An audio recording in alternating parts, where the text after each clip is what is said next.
Om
ขอ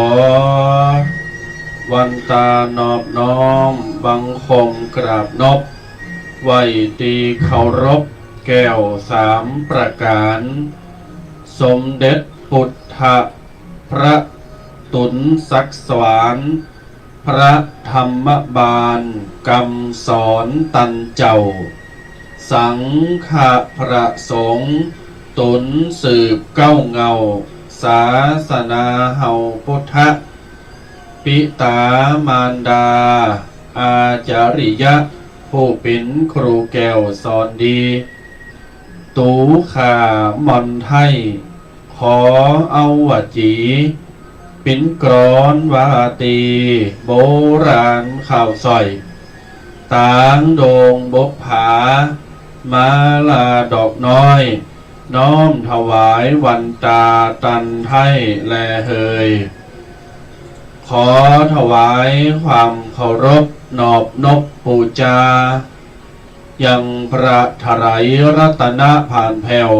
พระแก้วเจ้าตั้งสามภาการขอถวายความเคารพยังพระมหาเถรานุเถระพระสังฆาธิการภิกขุองค์เนนทุกรูปด้วยความเคารพยิ่งขอเจริญพรเจริญสุขสวัสดี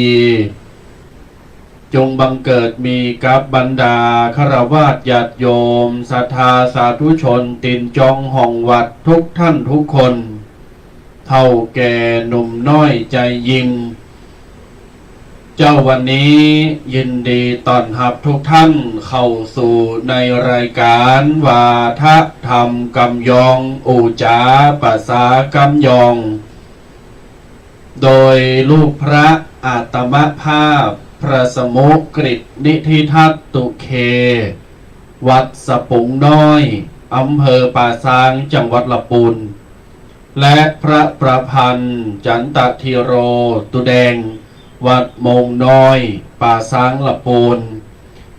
ประคับประคองจะลองศรัทธาญาติโยมนำเอารายการที่มีเนื้อหาสาระขนบธรรมเนมปาเวณีฮีดหอยบะเก่าเล่าความหลังเพื่อกับญาติโยมศรัทธาสาธุชนนักศีลนักบุญได้เจริญใจเจริญหูเจริญตาได้ฟังก็เป็นบุญหูได้มองดูก็เป็นบุญตาได้สนทนาก็เป็นบุญปากรายการวาทธรรมกำยองประจำวันเสาร์และวันอาทิตย์ดำเนินรายการเป็นประจำให้นันญาติโยมศรัทธาสาธุชนท่านใดที่เข้ามาฟังไม่ว่าจะเป็นทางวิทยุทาง Facebook ทาง YouTube หากเป็นทางวิทยุนั้นรายการนี้ส่งกระจายเสียงห้องส่งวัดม่วงน้อยโดยผ่านการดึงสัญญาณจากวัดฝายหินมหาวิทยาลัยเชียงใหม่เมตตาอนุเคราะห์โดยท่านพระครูสมวิสุวัตรวรกิจโจท่านผู้อำนวยการสถานีคลื่น104.50 เมกะเฮิรตซ์เสียงตามสายหอกระจายข่าวหลายแพลตฟอร์มหลายช่องทางติญาติโยมศรัทธาเฮาปากันฟังนังพอขอต้อนรับทุกคนทุกท่านวันนี้วันอาทิตย์ที่8พฤษภาคม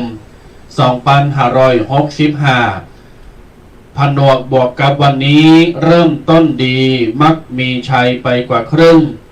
วันนี้เป็นวันพระพุทธเจ้าพระธรรมพระสงฆ์ครูบาอาจารย์สังฆะสิ่งศักดิ์สิทธิ์ต่างหลายโปรดภายย้ายบุญเป็นวันพระวันศีลญาติโยมเนิ่งวันนี้เป็นวันพระวันศีลธรรมัสวนะคนเฒ่าคนแก่บาศกบาสิกาญาติโยมศรัทธาสาธุชนปอขาวแม่ขาวปอหม่อนแม่อุ้ยปากันไปกินปากันไปตาลทำบุญตักบาตรซ่าเข่าใส่น้ำญาติโยมศรัทธาหลายวัดหลายวาหลายท่านหลายคนปากันไปสืบฮีซันห้อยใหม่เอาเก่าละ วันนี้วันศีลวันธรรมคิดดีทำดีอู่จากันดีจะอยู่ที่ไหนก็จะมีชัยในที่ทุกสถานในการทุกเมื่อเนอ ญาติโยมศรัทธาสาธุชนทั้งหลายครูบาอาจารย์พ่อแม่ครูบาอาจารย์ท่านสั่งสอนมาโดยตลอดท่านบอกว่าวันศีลวันธรรมเนี่ยเฮาจะไปกึดบดีจะไปปากบดีแล้วก็จะไปทำบดี 3ประการเนี่ยกายทำบดีปากอู่บดีใจกึดบดีสมองกึดสิ่งบดีจะทำให้ชีวีไม่ปลอดภัยผีเพศจะมากินเนี่ยญาติโยมชาวท่าทั้งหลายเปิ้นบอกว่าถ้าไผเยะจะอั้นในวันศีลเนี่ยผีเพศจะมาคบโหว่ะผีเพศจะมาเฝ้ามาผอมากินว่ะแต่นะจริงบดีจะไหลเข้ามากองนองเข้ามาหาให้ปากบดีปากด้านเนาปากดำบินปากโมนนี่นะเราขวัญพับบันพับเมืองพดแพตุเจ้าพาเนนนี่นะเราขวัญปอขวัญแม่ปีน้องเปิ้นฝูงหมู่ญาติเปิ้นบ้านป่าข้างบ้านลุงหลังวัดอย่างอีต่างๆนะเพราะว่าเราขวัญไผ่สิบทันเศร้าคุณอ่ะปากด้านเนาปากดำมินปากจะบปินมงคลปากบปินสิริมงคลอู่กับไผ่ที่ไหนเปิ้นก๋มสอบบะสู่เตียวหนีลุกหนีลนหนีมดอู่ไหนก็มีคนฟังมีคนเจออู่ เอากาสิ่งอกุศลออกจากปากโดยผ่านกระบวนความคิดจิตอกุศลแฮมแล้วจิตอกุศลปากแบบกายทำบดีแฮมแล้ววันศีลวันธรรมญาติโยมศรัทธาทั้งหลายลงทุนด้วยอย่างไรกำไรจะได้เช่นนั้นจะไปลืมกันนี้เนอร์พ่อแม่ครูบาอาจารย์ท่านสอนว่าลงทุนด้วยอย่างไรกำไรจะได้เช่นนั้นกริยานการีกริยานางปาปะการีจะปาปะกังทำดีได้ดีทำชั่วได้ชั่วญาติโยมไผตีทำบดีในวันศีลวันธรรมตบตีแบบฆ่าสัตว์ตัดชีวิตแกงหรือว่าไปฆ่าไปฟันไปตีคนอื่นทำหือเปิ้นจำเลิศจำหนองปากบดีเกิดบดีต่างๆนั่นนะกรรมว่าบดีเนี่ยถ้าเราทำในวันศีลวันธรรมมันจะทวีคูณพร้อมยังเพราะสิ่งศักดิ์สิทธิ์อันมีพระสัมมาสัมพุทธเจ้าพระเจ้าพร้อมกับครูบาอาจารย์เปิ้นมาโพดเปิ้นมาแผ่บุญแผ่เมตตาถ้าเปิ้นหันเฮาทำบดีตั้งแต่นั้นไปตลอดเต้าตายเต้าชีวิตหรือตลอดระยะการเวลาญาติโยมก็จะได้รับสิ่งบดีเนอะมีคนหักมีคนนับถือนะแต่ท่านี้ท่านั้นถามว่าเฉพาะวันศีลกาตุใจ365วันถึงวันสุดปีสุดแรงญาติโยมจะไปเยะบดีจะไปปากบดีจะไปกึดบดีอันบดีทั้งหลายเอาไปควางน้ำทาเอาไปควางน้ำปิงเอาไปควางน้ำลีเอาไปควางน้ำยมน้ำนานควางน้ำไหนก็ไปเถอะตกไปโดยไฟไหลไปด้วยน้ำไปเลยก็ตกก็สิบดีญาติโยมศรัทธาทั้งหลายให้นั้นแล้วให้ตีเป็นคนตีเกิดหันคนอื่นแล้วก็เกิดคนอื่นบดีนะตั้งอัปมงคลตั้งอกุศลแสดงว่าคนนั้นเป็นคนตีโลกจิตจิตบดีวิปริตญาติโยมก็เปิ้นเตียวมาดุมมาหรือว่าเปิ้นอยู่บัดดอกบัดได้เนี่ยเพราะว่าเราขวัญปะเอากุ้มสอบขีหน้าวะว่าโอ้ไปสอบเปิ้นอย่าหือหนำใจลายใจเลิงเนาะขนาดญาติโยมศรัทธาทั้งหลาย365วันถ้าเฮาทำบดีเฮาก็จะได้สิ่งบดีตอบแทนปิกขึ้นมาทำจะได้ใดจะอั้นเป็นสัจธรรมความจริงญาติโยมฉะนั้นทำความดีย่อมมีชัยไปกว่าครึ่งน้องศรัทธาทั้งหลายญาติโยมพ่อแม่พี่น้องบาโสบาสิกาท่านผู้ฟังทุกคนทุกท่านวันนี้เป็นวันศีลวันธรรมคือเกิดดีคือทำดีคือปากดีญาติโยมศรัทธาทั้งหลายถ้าทำดีเกิดดีอู่ดีแล้วสิ่งดีๆสิ่งมงคลโจกลาภจะไหลเข้ามาหาตลอด เจอเลยญาติโยมไผที่ทำดีกึดดีอูดีนะโดยเฉพาะตื่นมาล้างหน้าแปรงฟันซอยหน้าซอยตาบนปากยืดสินยืดสายเพราะว่าเฮารับใจเวลา8 ชั่วโมง6 ชั่วโมง10 ชั่วโมงสำคัญปนอนกินข้าวแรงเรานอน7 โมง 8 โมงสำคัญเท่าเก่าเนาะ7 โมง 8 โมง9 โมง 10 โมง 3 ทุ่ม 4 ทุ่มใจร่างกายตื่นขึ้นมาก็ต้องเหยียดสินอินสายแข้งสายขากะเหยียดไปเหยียดมากระดูกมันลันก็แก๊กเข้าแก๊กอย่างแขวนญาติโยมศรัทธานี่คือการดูแลสุขภาพร่างกายแต่อย่าโหมเกินไปเพราะตามชงอายุตามชงวัยและก็สังขารตามสภาพร่างกายเนาะหนุ่มน้อยก็ยังแขวนอยู่เตวออกกำลังปั่นรถทีบยังต่างๆก็ว่าไปคนเอาคนแก่ญาติโยมศรัทธาต่างๆหลายก็ยืดเส้นยืดสายบอกมันคลายเส้นเอ็นคลายกระดูกคลายหัวเข่าคลายแขนคลายมือสำคัญตื่นมาไม่ยังสักอย่างแบบบิดแบบยังสักอย่างเนี่ยก็นอนใจแนบร่างกายไปวันไปคืนหุงเนี่ยดิ่นโต้งอินก็ยืดเนี่ยเป็นการว่าเวลาตื่นขึ้นมาโอ้มันปวดหันปวดหนีเจ็บหันเจ็บหนีญาติโยมเจ้าแรงเจ้าโหมลำไปยืดเส้นยืดสายแล้วก็ยืดแหมหนึ่งเข่าปอไฟยังเป็นหนึ่งเข่าละไว้ก็ได้หุงเข่าละไว้ก็ได้ให้กินเข่าหุงก่อนประเดี๋ยวมันมีเครื่องหุงเข่านะหมอหุงเข่ากดเข่าละไว้ง่ายติ้งก็กินได้เลยไมโครเวฟนั่นถ้าไผจะเอาไปหนึ่งเข่าเป่าไฟเตาอังโลเตาแก๊สก็ได้เหมือนกันเสร็จเรียบร้อยละไว้ฮะเนาะสั่งลูกสั่งหลานสั่งโผสั่งนี้สั่งไผก็ขอเฝ้ากรรมพี่น้องศรัทธายืนต่อปากันไปเข่าเฝ้าพระเจ้าไปพระสูตรมนต์ทำวัดสูตรโยโกห้องหักษาศีลพระปิดเจ้าปูดล่อญาติโยมยืนมันเย็นเข่าเฝ้าพระเจ้าอีกก็ปอของเฮาเฮาโบเท่ากับไวเพื่อนพระสมมาสัมพุทธเจ้าญาติโยมจะท่าปิ้นปอของเฮาในรักเจ้าปุตในศาสนาปุตจริงต่อก็อู่กับปอกับแม่ไหวปอแม่ถ้าเพิ่นตายแล้วก็ไหวหูเปิกะคอปอนเปิกะนิ่มดูแควนดูได้ยังสักอย่างรับตาจังกว่าไปปอกับเตวใส่คนต้องแดกญาติโยมใส่ใจดูแลเปิ้นมาตาปิโตอุปัฏฐานังเอตัมมังคลมุตตมังจะเป็นมงคลอย่างยิ่งดูแลพ่อแม่ญาติโยมศรัทธาทั้งหลายแหมกินหนึ่งเข่าปอไฟมานั่งกินอู่จ้ากันมนกันงั้นมีการมีธุระไปกาดไปลีก็ไปกาดไปขายก็ไป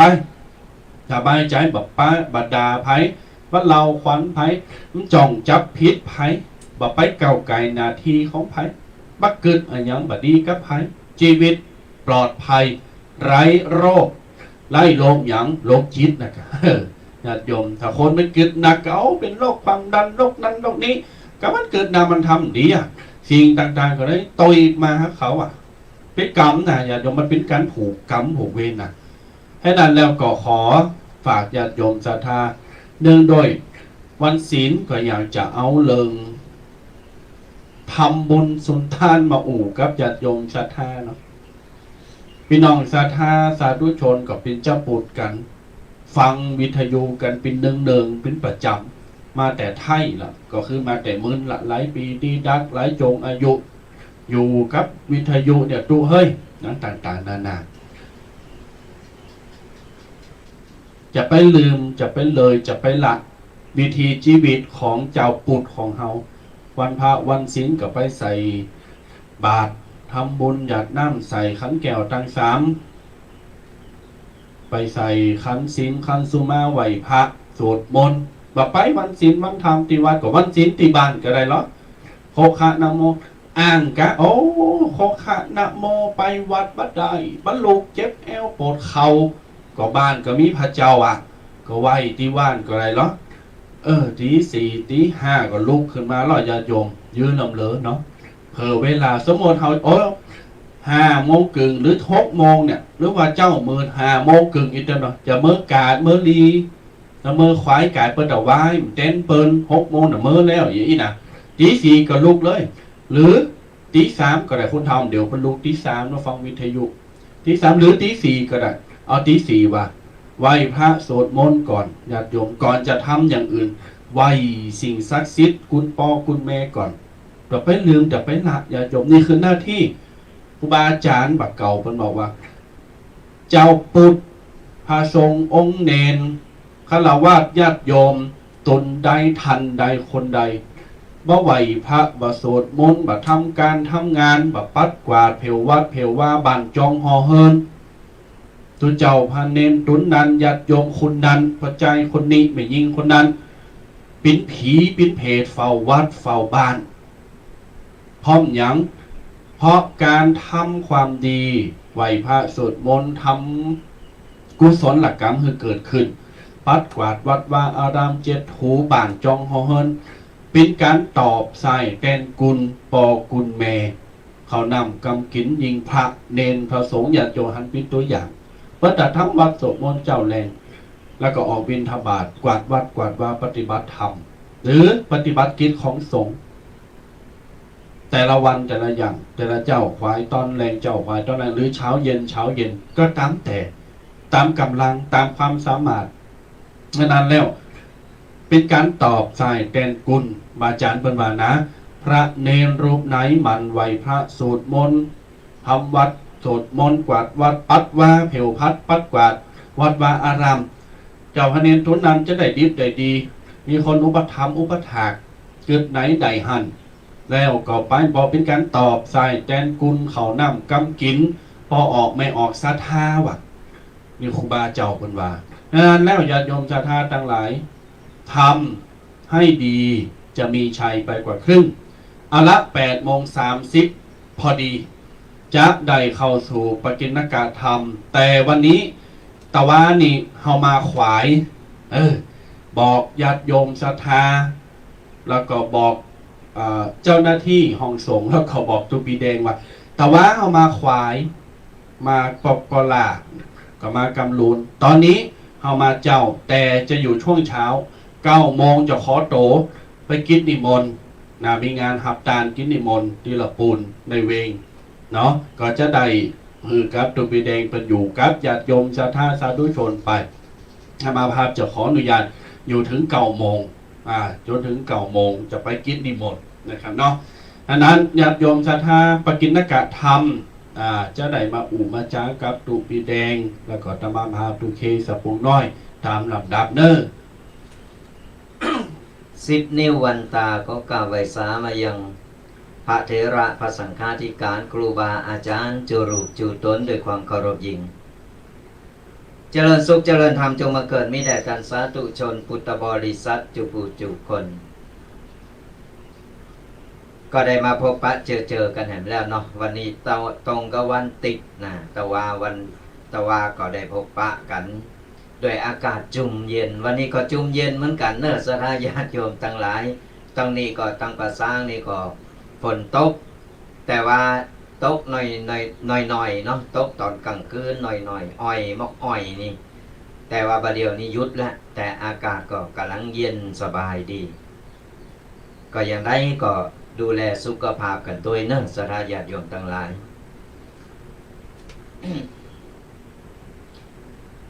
ก็จะไปลืมกันเนอะสถาญาติโยมทั้งหลายคือการติดตามรับชมรับฟังกับรายการวาทธรรมกำยองตุลูกตุหลานถึง2 ลูก 2 ตนจากอำเภอป่าซางก็ติดตามลามต้อยฟังกันไปทุกวันเสาร์วันติดตั้งแต่เวลา8 โมงจนถึง10 โมงโดยประมาณก็จะได้มาพบปะเจอกันอย่างใดก็คือกำลังอกกำลังใจกัน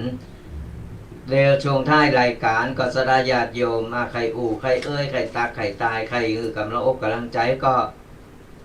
รอเปิดสายหน้าใหม่แล้วก็มามามาตักมาตายกันเนาะบอกเบอร์โทรกันไปก่อนเนาะ0826112245ก็จดกันเอาไว้ก่อนเดียวช่วงท้ายรายการนี่เราจะเปิดสายหน้าไม้คือสถาได้มามามาตักมาตายจะได้สร้างความสัมพันธ์กันและก็เป็นกัลยาณมิตรดีต่อกัน มีอย่างปรึกษาอู่กันได้ยกเว้นเรื่องสตังค์บ่ต้องมาปรึกษา อันนี้ยกเว้นกันนะมีอะไรอย่างก็มาอู่ปรึกษาหารื้อกำลังอกกำลังใจเฮาก็จะได้รู้ว่าตั้งใดได้ฟังรายการท่องตั้งใดได้ฟังชัดบ้านชัดอย่างใดเฮาก็จะได้น้อมนำเอามาปรับปรุงกับตั้งสถานีของเฮากับตั้งไอ้ห้องส่งของเฮาตัวเองเนาะว่าฟังตั้งใดพองอย่างใดเนี่ยเฮาก็จะได้มาอู่มาเอ่ยกันตะวานี่เขาก็อู่กันไปหลายๆเรื่องกับปกิณณกะต่างๆวันนี้เขาก็จะมานำเอาปกิณณกะเกี่ยวกับการบุญการกุศลเหมือนกันเนาะสนาญาติโยมทั้งหลายอยู่กับตุเจ้ามีกระบุญเนี่ยแหละบ่มีบาปเนอะอยู่กับตุเจ้ามีกระบุญวันนี้ก็เป็นวันพระเขาก็จะเอาเรื่องธรรมะเรื่องวันพระวันงานบุญต่างๆมาอู่มาเอ่ยให้สนาญาติโยมได้ฟังกันวันนี้จะมาอู่เรื่องอย่างนี้เดี๋ยวตุปีเคเพิ่นจะกับตุปีแดงก็จะได้มาเป็นกูท่องกันจะได้มาช่วยกันแชร์กันเนาะวันนี้จะมาอู่เรื่องอย่างดีจะเหิดตูแดงจอยจ่ายแชร์นะจ่ายการแชร์แชร์นี่บ่ได้อาจารย์ว่าจะจ่ายจอยการแชร์แบบช่วยกันแชร์บ่ได้จะจ่ายแชร์นี่บ่ได้ญาติโยมศรัทธาทั้งหลายตะคืนนี่ก็ฝนสิเจ้าเนี่ยฝนอ่อยก็มอกถนนลายเนี่ยตั้งป่าช้างนี่นะตั้งสะปุงมงหน่อยก็ยังมีอากาศหนาวอากาศเย็นเนอะเอาไข่หูว่าตั้งใดยินฝนตกฝนอ่อยไปเลยนี่มดมดว่าบดนะมันมืดมันบดนำเดี๋ยวนี้โกฟูนทำเจ๊งใหม่ด้วยสเก็ตเวงเป่าวปอสันเข็ดหรือว่าตั้งลีกะตั้งบันทิกะตั้งสารากลางเจ๊งใหม่ก็ฟังหัวก็ตายมาเบิดเนอะเบิดหนึ่งเนาะก็รอเปิดสายหน้าไม้ญาติโยมศรัทธาก็โทรมาตายว่าฝนฟ้าอากาศปิ้นจะได้หนาวว่าฮ้อนนะฝนตกฝนอ่อยยากพี่เนาะก็ตักใจอูจากันได้วันนี้วันอาทิตย์เพราะเขาจะปะแฮมกัมเดี๋ยวอู่กันฟังเสียงแฮมกัมหันหน้าผ่านออนไลน์แฮมกัมก็เสาหน้าเพิ่นได้ญาติโยมเสาหน้าเพิ่นนะญาติโยมวันนี้กำโทรมากำตักมาก็โอ้ยหมดรอแฮมติดจบข่าวรอแฮมติดแฮม5-6 วันญาติโยมเดี๋ยวติ๊กหน้านี่ตูพีเคติ๊กหน้านี่ก็เป็นวันบุญใหญ่เหมือนกันวันพระใหญ่นะวันวิสาขบูชาวิสาขบูชาแล้วก็ก็จะได้โหลดเจิญยศญาติโยมศรัทธาเนาะไปวิสาขบูชาญาติโยมศรัทธาทั้งหลายปกิณกะธรรมนำชีวิตที่จะมอบให้กับญาติโยมศรัทธาเนี่ยแต่ละตนแต่ละธรรมแต่ละคนเนี่ยเพิ่นก็มีบทความมีธรรมะมีอย่างต่างๆมอบหรือไปปิ้นประจำหรือว่าทุกช่วงเวลาซ้ำกันพองตรงกันพองคล้ายกันพองเหมือนกันพองก็ว่ากันไปเพราะญาติโยมศรัทธาเวลาเขาได้ฟังหลายๆท่านหรือหลายๆครั้งเนี่ยทวนซ้ำย้ำเพิ่มเติมยิ่งฟังเขาก็จะยิ่งหนักเหมือนน้ำเวลามันอยู่ในแก้วเนี่ยเขาใส่แล้วเรากินก็อิ่มไปให้กำหนึ่งเลิกเกินแก้วใครอยากให้มาก่อนน้ำเติมแหมเหมือนกันญาติโยมมันเป็นหลักการใจชีวิตของเขาปกิณกะธรรมเนี่ยถือว่าเป็นสารอาหารกับจิตใจสารอาหารถือกับจิตใจแล้วก็เป็นมวลสารของร่างกายญาติโยมเป็นมวลสารของร่างกายโดยการใจชีวิตที่จะทำให้ชีวิตมันดีมันงามก็ถามว่าตุปีตุเจ้าก็รัดตุเจ้ามาสอนคนอื่นแป๊บเดี๋ยวเราปักเยะได้เยอะเขาก็ยอมมาบอกว่าบางอย่างเขาก็อาจจะเยะอย่างบ่ได้แต่เขามีหน้าที่ในการแนะนำแล้วก็บางอย่างเขาก็ท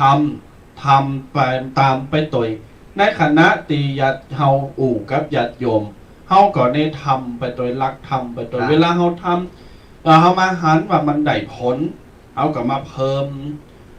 ว่าทำหันว่าได้ผลเฮาก็มาบอกมาอู่กับญาติโยมว่ามันเป็นจะอันมันได้จะอีกอย่างเช่นการเป็นเจ้าปุตญาติโยมไปวัดไปวาเนี่ยคนเฒ่าคนหนุ่มคนกามถามว่าไปได้จงอายุหมดไปได้หมดเลย ญาติโยมชาวท่าต่างหลายไปได้ทุกเพศทุกวัยเนาะทุกอายุ แต่บางคนเปิ้นบอกว่าโอ้ยยังถึงเวลาเตอนะเพราะพอมันถึงเวลาก็จะไปคนเดียว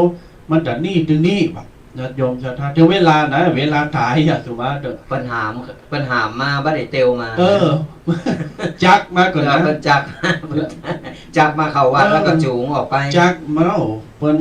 ตอนเฮาจะตอนเปิ้นจักเฮานี่โม่คิงอะนะมีสติสตังอย่างสักอย่างจักจะไปไหนไปเผาจักปานไหนหัวญาติโยมชาวท่าวิญญาณก็ได้ลองลอยเฮาโม่สติสตังแล้วเข้าใจเจตเข้าใจธรรมเข้าใจไปวัดไปว่าความดีเนี่ยเหมือนอย่างที่ครูบาอาจารย์เปิ้นสอนไว้ตอนอย่างเฮามีลมหายใจนี่เนาะบางคนอั้นเนี่ยโอ้ญาติโยมบ่ไปวัดคนเดียวก็มว่านะอันนี้ไปห้ามคนอื่นนะจะไปมึงจะไปเมินนะวัดเนี่ยอันจุนี่มันใจดีมันปากบัดนี้มันทำบัดนี้มันปิ้นจะอั้นมันปิ้นจะอี้โอ้มันว่าอั้นมันว่าอี้ไปวัดนั้นวัดนี้ไปจี้เปิ้นเอาบาปใส่โต๊ะเก่าบอกปั๊บไปโจงบาปใส่เปิ้นให้มาตัวแดงว่าเลิกยากแม่นคือคนเฮาก่อนคนเฮาว่ามือแบบให้เอาเท้าลาน้ำวงเล็บตีนบ่ได้ว่าเด้ออันนี้เนี่ยคนเฮาแบบไปเฮาก็บ่ต้องไปยุไปแยงไปไปบอกไปห้ามเปิ้นคือการถ้าคนทำบุญเนี่ยเฮาบ่ต้องห้ามเฮาก่อนเฮาแบบพอใจเฮาก็ลบหนีเฮาบ่ต้องปากก่อนเฮาไปห้ามเปิ้นห้ามคนทำบุญเนี่ยเป็นบาปมหันต์เลยนะสดาญาติโยมทั้งหลายเฮาบ่ทำบ่เป็นหยังแต่เฮาไปห้ามเนี่ยมันยิ่งทวีคูณแบบเพราะฉะนั้นแล้วเปิ้นจะทำบุญทำอะไรหยังเฮาก็ปล่อยเปิ้นไปปล่อยเปิ้นทำบุญตามจิตศรัทธาตามจิตเปิ้นตกก่อนคือเฮาบ่ทำเฮาก็เฉยๆไปเหดักอยู่เฮาไม่ต้องไปติไปตายไปว่าต้องไปเราหวันตุเจ้าว่าตุเจ้านั่นอย่างอันอย่างนี้เนี่ยคือก้อนไข่หือมันดีนี่สนาญาติโยมก้อนไข่หือมันได้ดังใจสนาญาติโยมว่าตุเจ้าจะต้องดีอย่างอันจะต้องดีอย่างอี้นะก็ตุเจ้าก็คือสนาญาติโยมเนี่ยสละหือโผมาโบสถ์มันจะได้ดังใจสนาญาติโยมเพราะฉะนั้นแล้วอันนี้เปรียบเทียบนะมันได้ไปว่าย่อว่าหาเนื้อสนาญาติโยมคือเฮาอู่กำสุดนะคือบ่ต้องไปติไปตายตุเจ้าเปิ้นอยู่ในผ้าเหลืองเปิ้นเย็บบดีในก็เป็นเรื่องของเปิ้นล่ะมันจะเป็นกรรมเป็นเวรของเปิ้นเองกรรมไผทำไผสร้างก็คนนั้นก็จะได้รับก่อนเฮาบ่สร้างบ่ทำเฮาต้องไปเป็นวิบากกรรมโดยการไปติไปตายไปว่าบางคนนี่เขาวัดก็บ้าเขาพระเจ้าก็บ้าไหวหลาตำลานี่มาติมาตายตุเจ้าพระเนรในวัดในวาแห่งเนี่ยปากยืนปากยาวเข้ามาในวัดเป็นระวังเนอะตายไปเป็นเปรตนะ เนี่ยสถานญาติโยมทั้งหลายคนเฮาเข้าวัดเข้าวายังเฮาตอนเฮายังมีชีวิตอยู่เฮาทำอย่างใดเฮาทำตอนเฮายังมีชีวิตอยู่ก่อนเฮาตายไปแล้วเนี่ยเฮาจะมาเสียได้ทีหลังเฮาจะมาเสียได้ว่าตอนเป็นยังคนเฮาบ่ได้สั่งบุญสั่งกุศลเอาไว้ตายไปก็รอกะลูกกะหลานที่จะมาตาเหือซัมเตอร์ลูกหลานก็เมากาเยการเมากาลูกกะเมากะขอบโคลืมปอลืมแม่ลืมผู้ภาคกาลีลืมตานโกเขามีเวลาว่ะเนี่ยมันจะต้านก็ตอนใหม่ๆนี่แหละข้างสองข้างแล้วทีนี้มันจะลืมละมันจะได้ใหม่ลืมเก่าไปเองแล้วปล่อยเฮาเพ่งไว้เพราะฉะนั้นเฮาต้องทำด้วยตัวของเฮาเองสถานญาติโยมทั้งหลายเฮาไม่ต้องไปรอหรอกไม่ต้องไปรอคนนั้นคนนี้จะต้านไปหาเฮาต้านไว้ปลายหน้าต้านไว้ปลายหน้าเฮาต้านไว้คือตัวเก่าทำบุญไปเถอะทำบุญทำมายังก็ได้ต้านไปหาผู้มาการีเสร็จเรียบร้อยก็ต้านไว้ปลายหน้าวันเกิดกาวันยังกาเฮาก็ต้านสัมภเวสีต่างๆนานาเนี่ยกล่าวต้านเฮาก็กล่าวต้านอย่างน้อยเนี่ยเฮาก็มีบุญกุศลติดต่อเฮาเวลาเฮาตายไปครับอย่างที่เกินบอกไปมันมีเรื่องย่อๆอยู่เลยนะว่าอีแม่คนหนึ่งเนี่ยแม่แก้วใสเพื่อว่าแม่แก้วใสใช้ชีวิตโดยความประมาทเบื้องต้นลูกเต่าเหล่าล้านแนะนำไปวัดไปว่ากินตันเปิ่นบานกำฟังเอาไปเอามาก็แปลงใจหากะแปลงใจอ่อนยอม บอกกองวัดเพิ่นมีงานอ่ะเตียวไปจอยวัดจอยว่าเพิ่นอ่าเขากำเปิ้นมีปอยเขากำเปิ้นปูจ้าหันปูจ้านี่ปูจ้าหมอให้ถลายปากตานใส่ตานแตนแม่แก้วใสนี่ก็ได้ยินโคศกตุเจ้าเปิ้นประกาศก็ไปปูจ้าพาปังสุกุลว่าละเขียนจื่อตัวเก่าหมอให้ถลายปากจานจอนเขียนจื่อตัวเก่าลงมดคันน้ำคันเข่าเขียนในใบประดับมีใบน่ะจอมในคันเข่าตุเจ้าว่าตานทันนี่บักก้องใจชีวิตไปเลยถึงแก่โรคาพยาธิมาเบียดเบียนมัจจุราชมาเอาไปตายในที่สุดตายอ่องไปเลยญาติโยมตายในที่สุดเลยยื้อไปเกิดไปอยู่บนสวรรค์จันทร์ฟ้าพอไปอยู่บนสวรรค์จันทร์ฟ้าป๊บเนี่ยโอ้ไปปะใส่ของกินตีเกิดตามไปปะใส่ของกินตีเกิดเอาใส่บาตรไปปะใส่หม้อไหถลายปางตีโต๊ะเก่าเกิดตามแล้วก็มาถามโยมบานโยมโทษว่าอันเนี้ยมันของไผ่น่ะยังมีจื่อของข้าเจ้าน่ะนางแก้วใสบ่ะโอ้ก็สองสูนะกะของสูนะกะก็สูตานยามเมื่อเป็นคนน่ะเอาไปเหี่ยไปใจเหี่ยมใจของไผ่คนใดคนอื่นเพื่อก็ใจมันมีจื่อของไผ่ของมันโอ้เพื่อก็ได้กินได้บริโภคสิ่งที่เปิ้นเคยตานข้าวน้ำกำกินเปิ้นเคยใส่บาตรตุเจ้าเคยอ้ำหยังใส่เจ้ากูเจ้ารู้ตลอดสุดปีสุดได้ยามปิ้นมนุษย์เปิ้นก็กินอันนั้นน่ะญาติโยมหม้อไหถลายปางเสิร์ฟผ้าถ้วยถาดจำจอนสิ่งของยารักษาโรคทุกสิ่งทุกอย่างเวลาเฮาตานไปแล้วผลบุญมันตึมไปไหนแต่ถ้าเฮาอุทิศไปหาคนนั้นคนนี้เปิ้นก็ได้แต่ในส่วนตัวของเฮาเถาทำแล้วเฮาตายไปป๊บก็จะได้ไปเก็บไปกินไปใจของสิ่งนั้นอยู่วันยังคำนั้นเนี่ยญาติโยมศรัทธาต่างหลายจอยกันหิกันทำไปจอยกันทำบุญสุนทานจะไปผมาดในการกินกันตานเปิ้นตานเฮาตานเปิ้นหอมเฮาหอมเปิ้นไปเฮาไปไหวไปวัดจะว่าไปวัดไปขอปูจานขอพระโลงขอตุเจ้าเราขวัญศรัทธาจะบานไปพร้อมอันนี้เกิดอย่างสักอย่างธรรมโมธรรมังสังโฆสังฆังก่อมใดอย่าโยมสังฆังอย่าโยมสังฆังอย่าโยมศรัทธาทั้งหลายนั้นก็ขอฝากกับญาติโยมศรัทธาอันนี้ก็เป็นสิ่งที่เฮาจะต้องมาพิจารณากันให้ดีเนาะเป็นสิ่งที่จะต้องมาพิจารณากันให้ดีว่าเวลาเฮาทำบุญเนี่ยเฮาทำด้วยใจที่เป็นกุศลแต่มีเจตนาจะทำก่อนหรือว่าเฮาโดนบังคับถ้าใครโดนบังคับทำบุญดีถามว่าได้ก็ได้อยู่ตอบว่าได้เพราะเราทำเงินก็เงินของเราของก็ของเราแต่ได้บัดติมร้อยได้จิ้มร้อยญาติโยมศรัทธาเหมือนอย่างเขาไปซื้อแกงโจโลพดเข่ากายกำลังก็ปอกบ้านข้องแซมหินตกแตกจกข่าวญาติโยมศรัทธาเหมือนกันฉะนั้นไผอยากจะข้องเนาะไผอยากจะกินอิ่มกินติ๋มกินบุญติ๋มกำลังก็จะไปห้ามคนอื่นแล้วก็จะไปวางหรือคนอื่นห้ามตกเก่าไปวาคนอื่นจะไปห้ามคนอื่นไปกินไปตามอันนี้ที่จะเป็น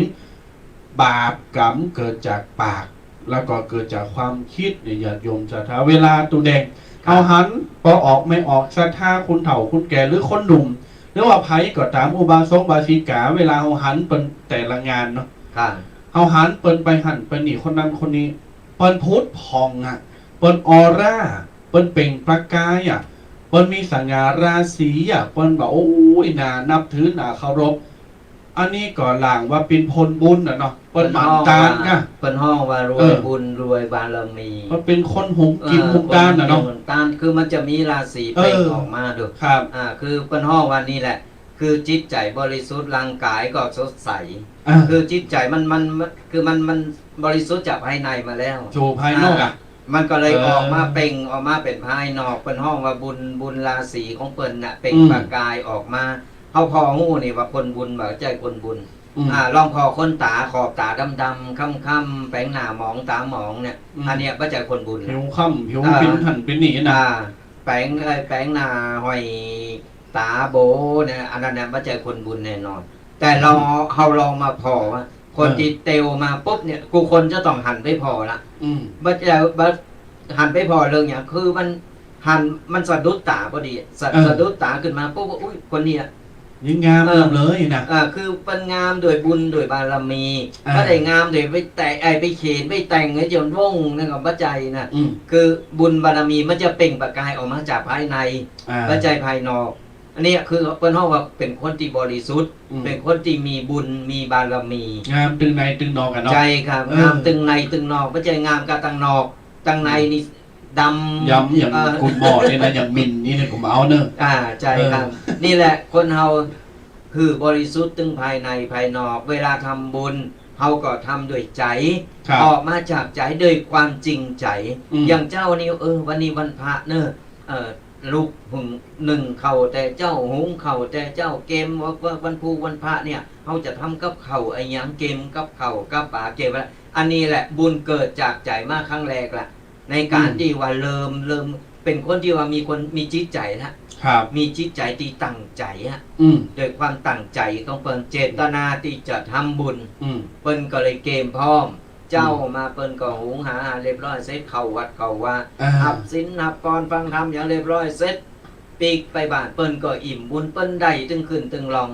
เพราะว่าเปิ้นโดยมาโดยความตั้งใจ ครับ บัจใจมาว่าเนาะไปดีจ้ะอย่าลังเลก็ต่างๆนั่นนะเพิ่มนี่มันจะไปเหตุการณ์มันบัดต้านน้ำต่อไปก็ไปเห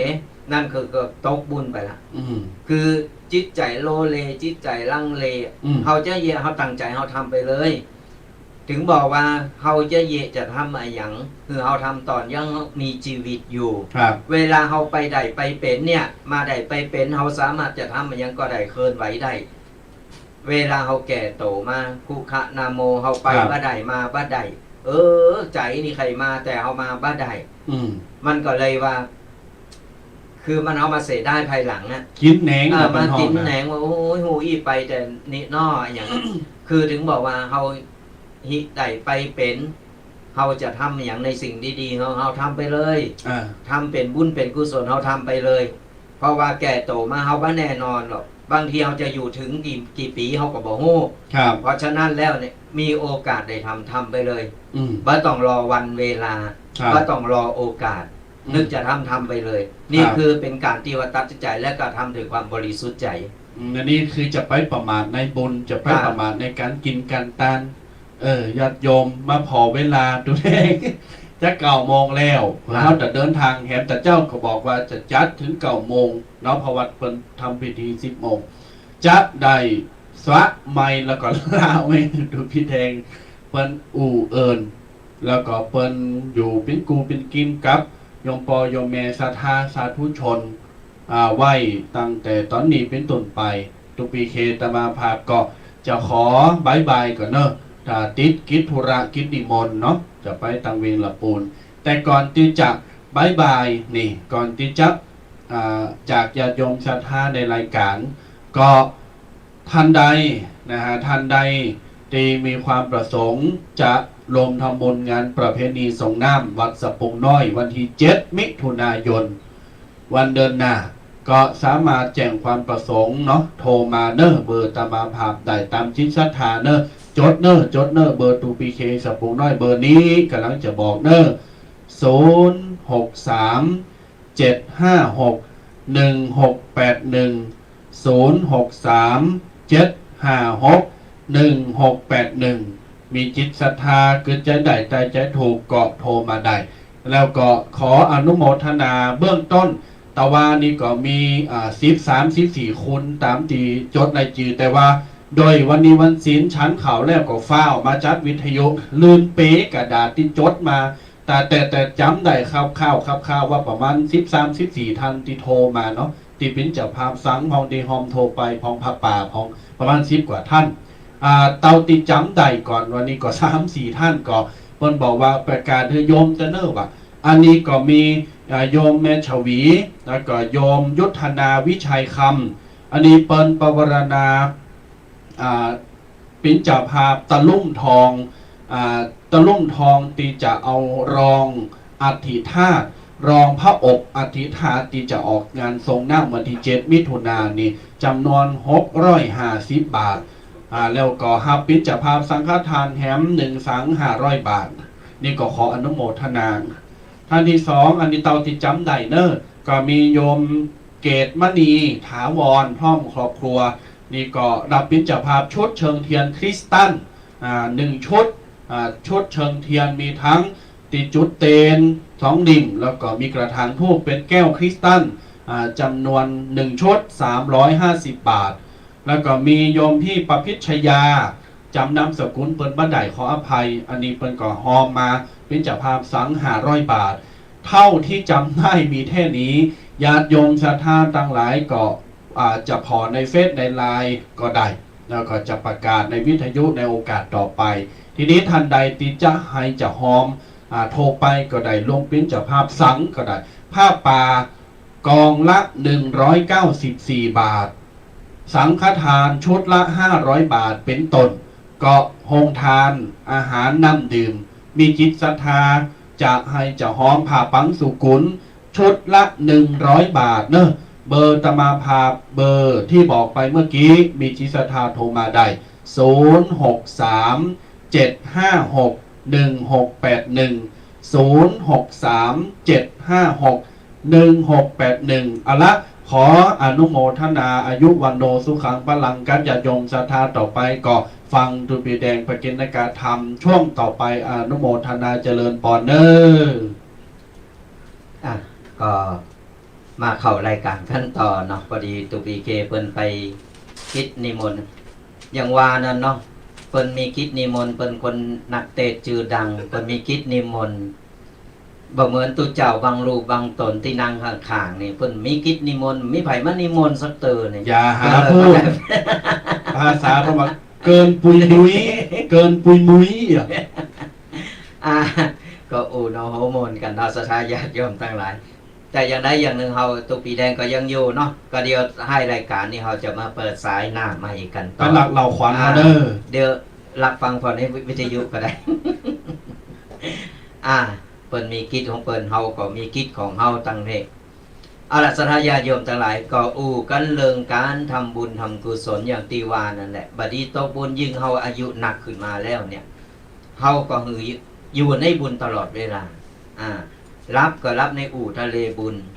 เพราะว่าในบรรปลายชีวิตของเฮานี่มันบ่แน่นอนหรอกศรัทธาญาติโยมบ่ฮู้ว่าวันใดวันหนึ่งเฮาจะล้มหายตายจากไปหรือว่าวันใดวันหนึ่งเฮาจะอยู่กับลูกกับหลานสักกี่วันเฮาก็ยังบ่ฮู้เพราะฉะนั้นแล้วกูสิ่งกูอย่างอย่างอื่นอย่างที่มันปล่อยวางได้เฮาก็ปล่อยวางไปอันใดที่มันสะได้เฮาก็สะไปเคยอู่แล้วหลายครั้งว่าอันหยังที่เป็นของที่เฮาหามาอันหยังก็ตามที่มันถึงเวลาแล้วเฮาก็สละให้ลูกให้หลานไปเฮาก็ต้องไปโหงและถือว่าในบรรปลายชีวิตของเฮาเฮาอยู่กับลูกกับหลานไปอยู่ไปฟังธรรมะไปเนี่ยเป็นบุญเป็นกุศลเวลาตายก็ตายตารับเนี่ยตายก็ตายตารับเพราะว่าเฮารับในอู่ทะเลบุญพอเฮานึกถึงบุญตลอดเวลาบุญก็ส่งผลนำเฮาไปในทางที่ดีเนี่ยศรัทธาญาติโยมทั้งหลายวันนี้วันศีลวันพระก็ได้อู่เรื่องการเรื่องบุญเรื่องการทำบุญทำต่างกัน และทำอย่างหนึ่งศรัทธาญาติโยมทั้งหลายวันนี้ตุปีได้เอานิทานสอนใจเนี่ยเอามาอู่มาเล่าให้ศรัทธาญาติโยมได้ฟังกันเพื่อเป็นข้อคิดคติธรรมตีจะให้ศรัทธาญาติโยมนำไปคิดนำไปปรับใจในชีวิตประจำวันนำไปสอนลูกสอนหลานได้อันนี้เป็นเรื่องของควายกับหมาเนี่ยบ่ใจว่าตุเจ้าอู่บ่โมนเนอะควายกับหมาภาษาบ้านเฮาเนาะก็อู่กันแบบง่ายๆเข้าใจกันง่ายๆเรื่องก็มีอยู่ว่ามีเจ้านาอยู่ครอบครัวหนึ่งได้เลี้ยงสัตว์2 ตัวนี่ไว้ก็มีควายกับหมานั่นแหละในแต่ละวันเนี่ยสัตว์ทั้ง2นี่จะมีหน้าที่ก็คือทั้ง2 ตัวนี่ก่อนกินอย่างเรียบร้อยเสร็จก็จะออกไปทำนาหรือว่าออกไปไถนาตั้งแต่เจ้าถึงวันพอเวลาไก่เตงมาไอ้เจ้านาคนนี้ก็จะออกไปโกรธพอไปโกรธดูพอความเลบร้อย เป็นอย่างเอี้ยตึงวันเป็นกิจวัตรประจำวันกัน อยู่มาวันหนึ่งขณะนั้นก็ ตีควายและหมาออกไปไปทำนาตีโสนตีนาปนนั้นนะตั้งแต่เจ้าตามปกติ ควายก็ทำหน้าที่ไถนาอย่างขยันขันแข็งก็ตั้งหน้าตั้งตาทำไถนาไปตามภาษาตามหน้าที่ของโตเก่าไถวนไปวนมาวนไปวนมาจนไถเสร็จเรียบร้อย จากนั้นแล้วก็ด้วยความอิดด้วยความมอยเหนื่อยล้าที่ทำนาอยู่คนเดียวเจ้าควายมันก็หมดแห้งเสร็จมันก็เข้าไปลงไปอาบน้ำในคลองในห้วยหั่นนะลงไปอาบน้ำมือมันหายห้อนอาบน้ำยังเรียบร้อยเสร็จเจ้าควายมันก็อาบน้ำเสร็จมันก็ไปนอนอยู่ที่ไต่ปื้นเก้าไม้ต้นใหญ่เพื่อที่จะผักเอาแหงคือมันหายมอยเพราะว่างานมันเสร็จแล้ว ระหว่างนั้นหมาที่ไปตัวกันนั่นมันมาถึงตีนาควายนี่ไถหน้างอกนะหมาเอากระนอนไปนอนอยู่ในตูบอย่างเดียวบ่เยกการเยกงานบ่ทำการทำงานอย่างเอี้ยตึงวันแต่เจ้าของหน้าบ่ฮู้เจ้านาคนนี้บ่ฮู้ก็อย่างที่ว่าแหละอย่างวันนี้ควายมันไถหน้าเสร็จเรียบร้อยอาบน้ำอะไรอย่างเรียบร้อยเสร็จมันก็เตียวขึ้นมานอนล่มโตนอนอยู่เตียนปื้นเก้าไม้แต่เจ้าหมามันฉลาดเนี่ยสถาญาติโยมหมามันฉลาดมันฮู้เวลาว่าเจ้าของมันจะมาเจ้าของสักเตงเนี่ยเจ้าของมันจะมาหาแล้วมันก็สะดุ้งตื่นปุ๊บก็ฟังโลนไปเหยียบตีนาตีนควายมันไถเอาไว้ไปยำซอกไปซอกมามีกระหอยตีนหมาอยู่เต็มต้องนาพอดีบังเอิญเจ้าของมาพอดีเจ้าของมาได้หันใส่หมากำลังยำซอกอยู่ตีนาหันพอหมาหันเจ้าของมาก็ลนไปตึงตีนเปิ้นที่เปอะกายังกันนั่นน่ะลนเข้าไปเลเจ้านายไปเลแข้งเลขาไปบอกไปนี่ว่าอิดมอยเนี่ยยาการไม่ได้พักเลยเจ้านาหันยาอันก็ชื่นชมยินดีว่าโอ้เป็นหมาที่ขยันยาการทำนาทำให้พอเนี่ยเนื้อโตนี่พอดำมาแมมีกาขี่เปอะขี่ตรงจากนั้นเจ้านาก็เลิกตาไปพอควายมันไปไหนหมาก็บอกว่าปุ้นนอนอยู่ปื้นเก้าไม้ปุ้นพอเจ้านาคนนี้หันควายนอนเนิดอยู่ที่อันปื้นเก้าไม้สตาญาติโยมทั้งหลายโอ้ต้องเจ้าของหน้าก็หันตาอันแล้วเกิดความโมโหความโกรธขึ้นมาเอะอะโวยวายไปถึงปุ๊บไปต่อว่าไปด่าควายต่างๆนานาด่าว่าจกควายงาวแล้วก็ยังปลายบอกป้อยังขี่ข้านแหม งาวแล้วยังขี่ข้านแหมยังควายอ่ะมันสมควรที่จะกินหญ้าดีแล้วบ่สมควรที่จะกินข้าวนี่เจ้านานี่มันด่าควายนะไอ้ควายโง่แล้วยังขี้เกียจอีกนะมันว่าต่างๆนาสารพัดอย่างจากนั้นเจ้านาก็เลยบอกต่อไปนี้ควายเนี่ยกินหญ้าแตนเข่าว่าต้องกินเข่าแล้วเวลานอนก็ไปนอนกลางแดดตากลมอยู่ปุ่นห้ามไปนอนในห่มไม้ห้ามไปนอนในบ้านห้ามไปนอนในใจคาหรือไปนอนไปนอนอยู่กลางหน้าปุ่นตากแดดตากลมปุ่นนี่เจ้านามันแจ้งไว้อีกจากนั้นแล้วเจ้านาก็มาบอกเจ้าหมาว่าโซนเจ้าหมาเนี่ยมันขยันขันแข็งมันช่วยไถหน้า จอยทำงานดีข้าจะให้เจ้าอยู่บนบ้านแบบคนอยู่บนบ้านแบบอบอุ่นมีความเจ้าสามารถที่วิ่ง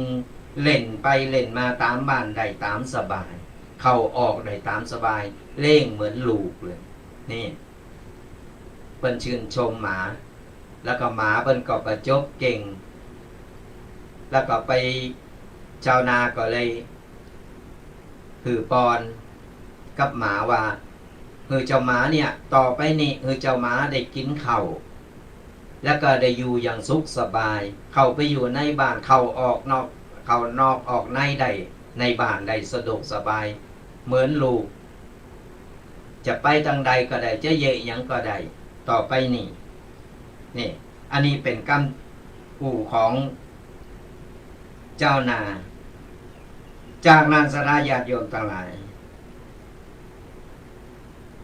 หลังจากนั้นแล้วพอเจ้าควายได้ยินอย่างอันแล้วก็น้อยอกน้อยใจน้อยอกน้อยใจก็เลยหับกรรมไปตามตีแต่อู่บ่ได้ไปเวอจางก็เลยต้องไปตามตีเปิ้นในเจ้าของหน้าเปิ้นบอกไว้หลังจากนั้นมา ขอสุมาอภัยเนอะพอดีมันเจ็บคอหน่อยจากหันมานี่ศรัทธาญาติโยมทั้งหลายสาเหตุตีมันเป็นมาตลอดจากหันมาควายก็เลยต้องกินหญ้ามาตลอดหมาก็ต้องกินข้าวจากตีว่าควายไถนาแต่หมากินข้าวมันเป็นความคำพังเพยตีว่าควายได้กินหญ้าหมาได้กินข้าวก็เพราะว่าคนยุคปัจจุบันนี่ถ้าเปรียบการทำงานอย่างตึงวันนี่ศรัทธาญาติโยมเฮามาย้อนพอว่าอย่างตึงวันในการทำงานของคนเฮานี่ถ้าไผประจบสอพอไผเลแข่งเลขาเก่งสามารถที่จะก้าวหน้าได้ก้าวกระโดดได้ตรงกันข้ามกับคนตีเป็นตั้งใจตั้งอกตั้งใจทำการทำงานแต่เงินเดินเต่าเก่าทำงานอยู่ตีเก่าบ่มีการก้าวหน้ามันก็สะท้อนหนึ่งหันว่านิทานเรื่องนี้มันสะท้อนหนึ่งหันว่าสังคมตึงวันนี่ศรัทธาญาติโยมทั้งหลายมันอยู่ในการประจบสอพออยู่ในการตีว่าต่างคนต่างก็เอาโตหลอด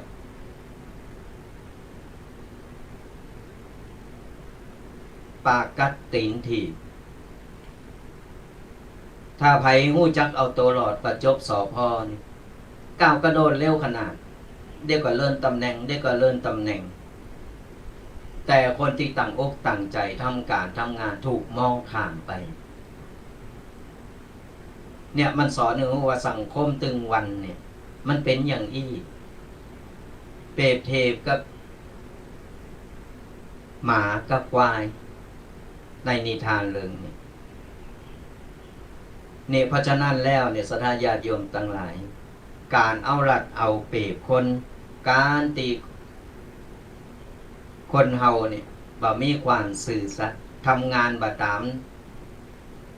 มหน้าที่ตัวเก่าอาศัยลิ้นอาศัยปากอาศัยตีจะเอาโตหลอดโดยบ่หันแก่คนอื่นเปิ้นฮ้องว่าเป็นคนหันแก่โต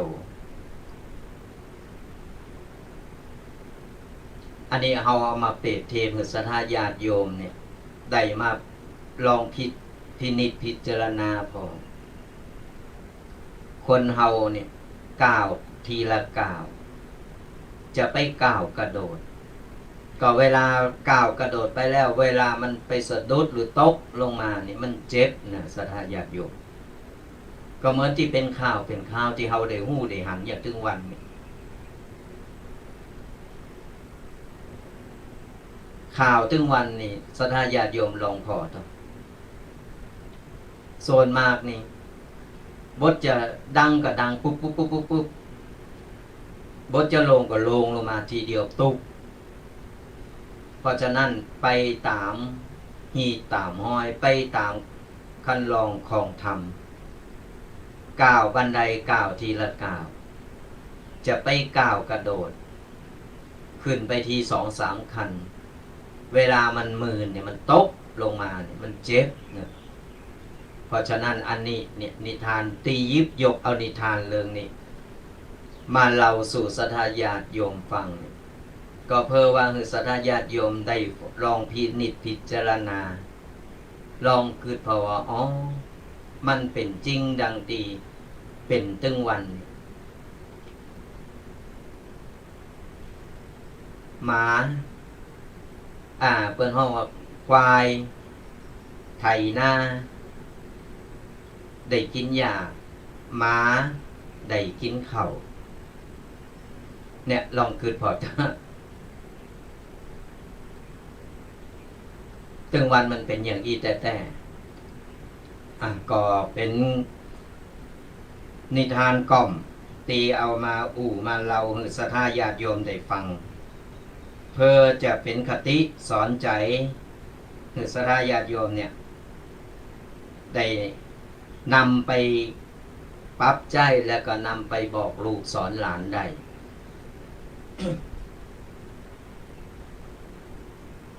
เดี๋ยวส่งท้ายรายการนี่เขาก็จะมาเปิดสายหน้าไมค์ศรัทธาญาติโยมก็ได้มามาได้มาตักตายกันเห็นจะไปลืมเนื้อศรัทธาญาติโยมทั้งหลายในวันติดหน้านี่หันติดหนึ่งจะเป็นวันวิสาขบูชาเป็นวันบุญใหญ่เนอะก็ศรัทธาญาติโยมเกมเนอะเกมโตใสสะอาดเพราะว่าเดียวกันเฮาจะได้ถึงวันนั้นเฮาได้ปรับตัวปรับใจได้เฮาจะได้ว่าตกบุญใหญ่ก็อย่างที่ว่าไปเจ้านั่นแหละเหมือนกติก็สุปีเกว่าการทำบุญคือเฮาทำด้วยความตั้งอกตั้งใจเฮาจะไปทำโดยว่าขอไปทีนึงคือมันป้นไปทำโดยความว่าตั้งใจมันก็ได้เหมือนกันนะบุญแต่มันได้แบบเต็มตีมันได้แบบเต็มตีเพราะว่าเฮาบ่มีความตั้งใจบ่มีเจตนาดีตีจะทำ ก็บอกเตือนศรัทธาญาติโยมกันเอาไว้แถมอย่างหนึ่งศรัทธาญาติโยมทั้งหลายการที่คนเฮาเนี่ยบ่เยะบ่ทำบ่สร้างเฮาก็บ่ต้องไปติไปตายบ่ต้องไปว่าบ่ต้องไปห้ามบ่ต้องไปอะหยังกับเพิ่นกับคนตีเปิ้นบ่สนใจเปิ้นห้องว่าศีลมันบ่เท่ากันคนที่จะไปกันได้ศีลต้องเท่ากันก็คือมีศีลเสมอกันก็คือต้องมีจิตใจเหมือนกันหุ่มทำบุญหุ่มทำบุญไปคนหนึ่งทำบุญคนหนึ่งทำบาปมันถึงไปกันไม่ได้เพราะว่าครูโพโตเมเหมือนกันสนาญาติมันต้องพออกพอใจกันว่าเปิ้นสามารถปรับเข้าหาเฮาได้ก็เฮาสามารถปรับเข้าหาเปิ้นได้ก็บ่ใจคือเปิ้นมาปรับเข้าหาเฮาอย่างเดียวก็บ่ใจคือเฮาปรับไปหาเปิ้นอย่างเดียวก็บ่ใจเหมือนกันเพราะฉะนั้นต้องปรับเข้าหากันต้องจูนเข้าหากันนั่นแหละชีวิตถึงจะมีความสุข5อย่างที่จะต่อไปในศรัทธาญาติโยมลองคิดพอเพิ่นได้ก้อนใกล้เอาไว้ว่าอย่าโลมวงกับคนที่ชอบจับผิดอย่าไปไก่ชิดกับคนบดีอย่าไปคุกคีกับคนที่ชอบนินทาจะไปคบหากับคนแรงน้ำใจจะไปเข้าใกล้กับคนหันแก่โตแล้วชีวิตของเฮาก็จะเจริญก็นัดเฮายกเว้น5อย่างนี้ไปแล้วเนี่ย เฮาฮู้ว่าเป็นคนอย่างอันคือเฮาละเฮามันต้องไปเข้าไก่ก่อนละเพราะมันทำให้ชีวิตของเฮาหมองทำให้ชีวิตของเฮาโมหมองบ่ก้าวหน้าบ่มีความเจริญชีวิตก็บ่มีความสุขจะไปโลงงกับคนชอบจับผิดนี่อันนี้ส่วนมากมันมีกูบ้านกูจองว่าว่าที่ไหนมันตึงมีหมดชอบไปจับผิดคนนั้นคนนี้บ่เคยจับดีคนอื่นเลยคนมีกระโตเก่าดีคนเดียวคนอื่นนี่ผิดตลอดเนี่ยเปิ้นห้องว่าชอบจับผิดคนอื่นเปิ้นโดยบ่หันความผิดของโตเก่าแม้แต่นิดหน่อยแม้แต่น้อยเดียวจะไปไก่จิตกับคนอู่บ่ดี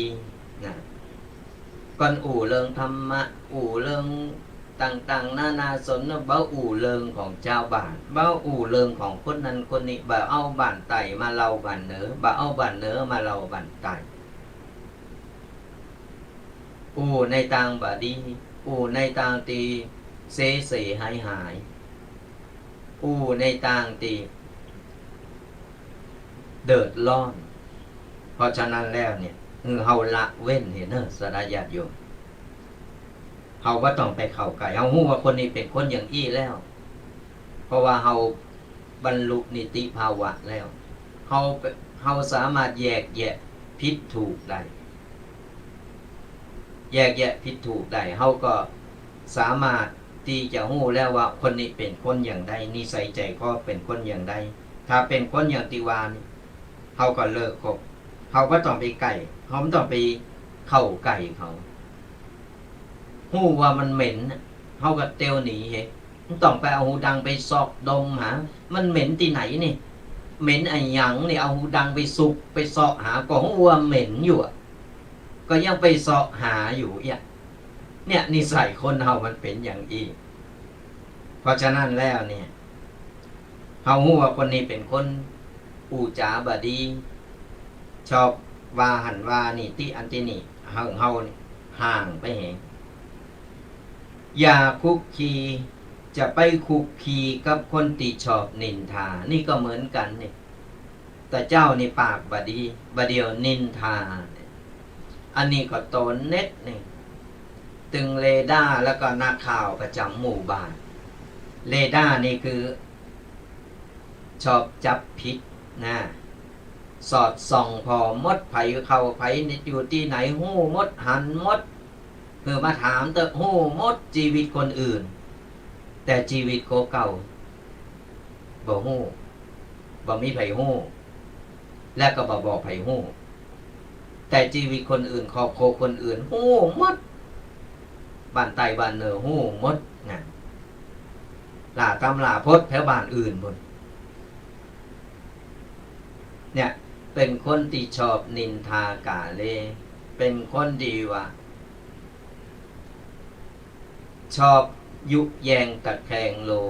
ยุนินทาคนนั้นไปหานินทาคนนี้เสร็จละเอียดทำหือเป็นพิษโหกันหือเป็นเดือดร้อนกันเพิ่นถึงบอกว่าอย่าจะไปคุกคีกับคนชอบนินทาก็อย่างที่ว่านั่นแหละบางทีอยู่นอกบ้านด้วยอยู่ในหมู่บ้านพุทธนินหู้มดเรื่องตุเจ้าพันเนนในวัดน่ะเปิ้นเยะหยังเปิ้นทำหยังเปิ้นไปไหนเปิ้นอย่างใดหู้หมดสงสัยเปิ้นมีญาณทิพย์เนาะเปิ้นมีญาณดี เปิ้นมีฌานดีขนาดตุเจ้ายังฝึกบ่ได้เท่านี้ เนี่ยเป็นว่าจะไปคุกคีต่อไปจะไปคบหากับคนแรงน้ำใจคนแรงน้ำใจคนบ่มีน้ำใจอันนี้ก็คบบ่ได้นะคือเฮาหลีกเลี่ยงไงเพราะมีก่อนเฮาคบไปมีกับปุตตื่นสดาญาติโยมทั้งหลายเฮามีน้ำใจหือเขาแต่เขาบอกเคยมีน้ำใจหือเฮาเลย คบไปเหมือนกับเราทำดีบ่ถูกตั้งทำดีบ่ถูกคนก็เฮาเว้นไปไงเฮาฮู้ว่าเป็นคนแรงน้ำใจเป็นคนว่ามีน้ำใจมีก็จะเอาอย่างเดียวอย่างอี้ก็คือเฮาบ่ต้องไปคบหามันจะไปเข้าไก่กับคนหันแก่โตนี่ก็ทำนองเดียวกันชอบหันแก่โตชอบเอาดีใส่โตชอบกูสิ่งกูอย่างบ่หันแก่คนอื่นเลยมีกระหับแต่บ่มีหือเนี่ยก็เอาหลีกเว้นกับคนหาประเภทอย่างอี้แล้วเฮาชีวิตของเฮาก็จะมีความสุขเฮาก็จะอยู่อย่างสุขสบายบ่ต้องมีไผมาเบียดเบียนบ่ต้องไปเดือดร้อนอย่างกับไผเฮาอยู่ในศีลอยู่ในบุญอยู่ในธรรมชีวิตของครอบครัวของเฮาก็จะสุขสบายเนี่ยก็ได้เอามามาเราคือศรัทธาญาติโยมเป็นการเตือนสติไม่ได้มาบอกมาสอน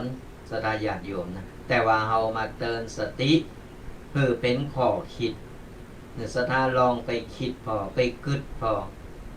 ตูเจ้าเปิ้นมันก็เป็นแต่ตามหลักความจริงแล้ว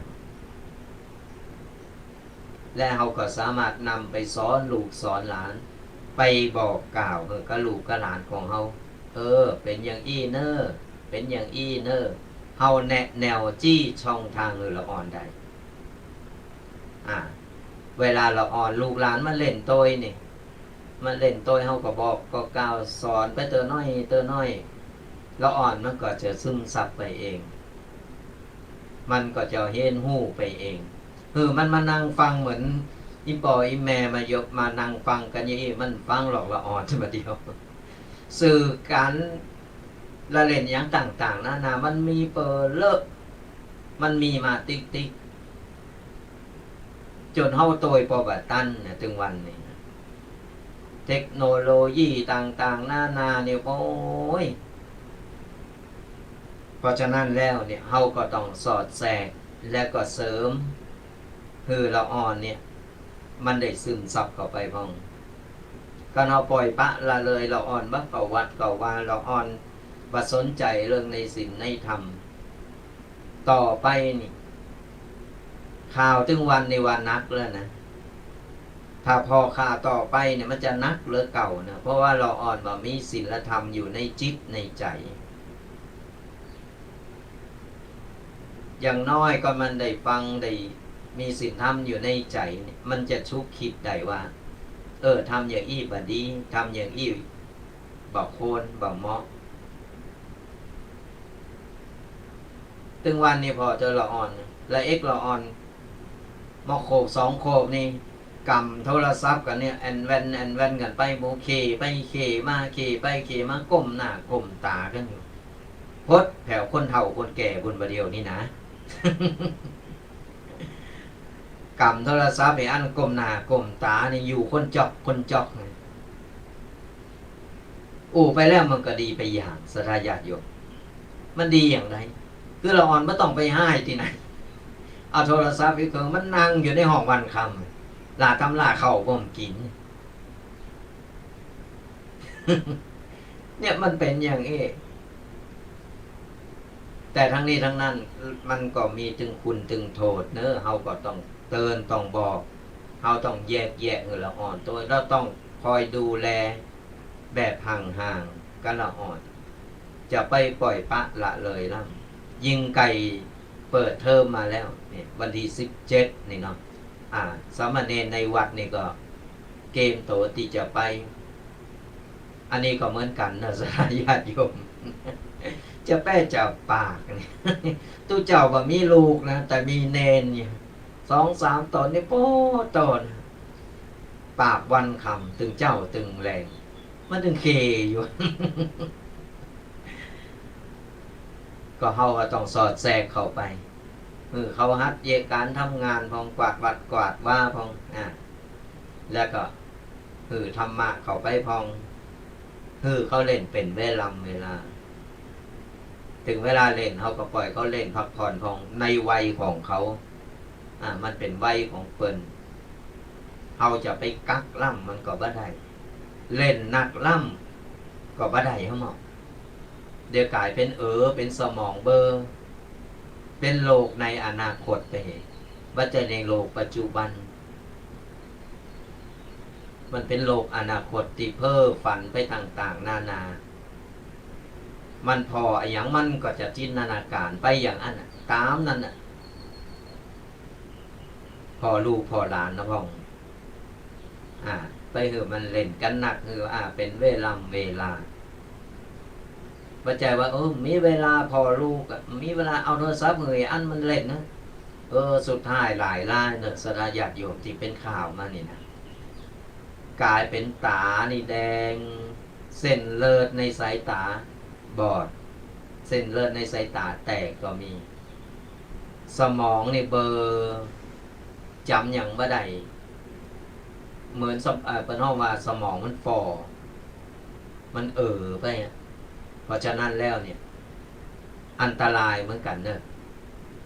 มันมีอันตรายเพราะจะไปละอ่อนมันเล่นแล้วงมงายกันหนักล่ำปัจจัยมาว่า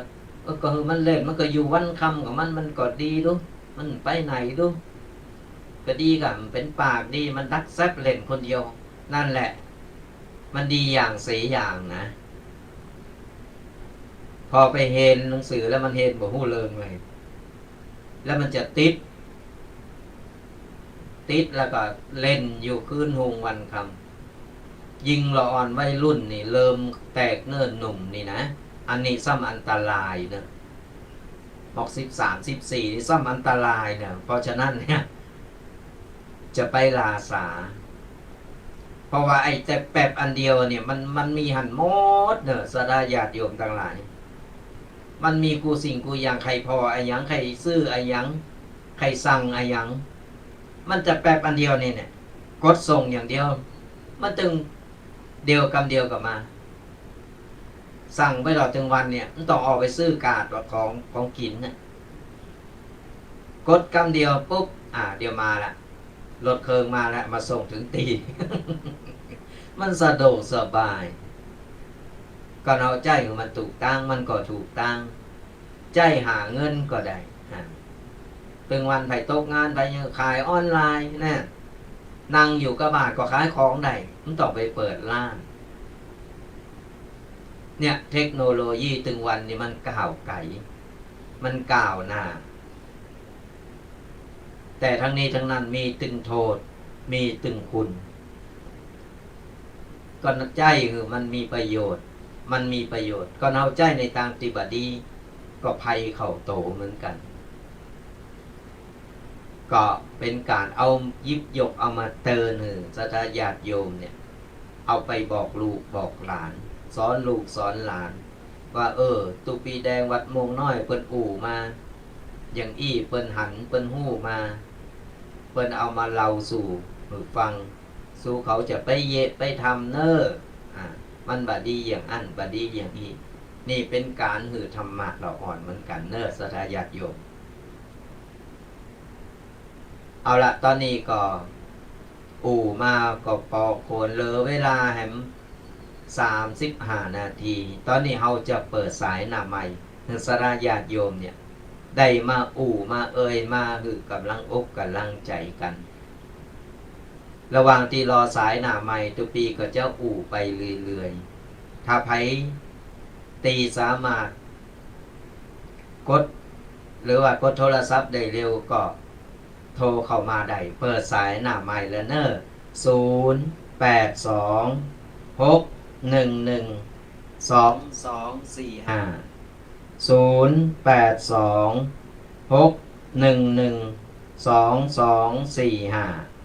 ทรมาอู่มามาตักมาตายมากำลังอกกำลังใจกันเป็นอย่างได้ภัยฝนตกตั้งใดพองตะคืนนี่โอ้โหป่าสร้างนี่เหมาะแม่หมอกอ่อยก็ดี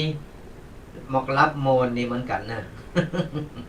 ก้อนฝนตกนี่เฮารับเนี่ยมันตึงโอ้ยสบาย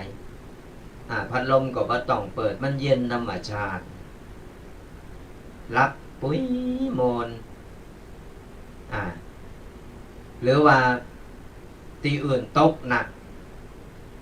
หรือว่าอย่างใดก็โทรมารายงานกันได้เนี่ยตี0826112245หรือว่าไปวัดไปวากะลังมาอีแม่กะลังปิกวัดมาเนอะวันนี้วันพระวันศีล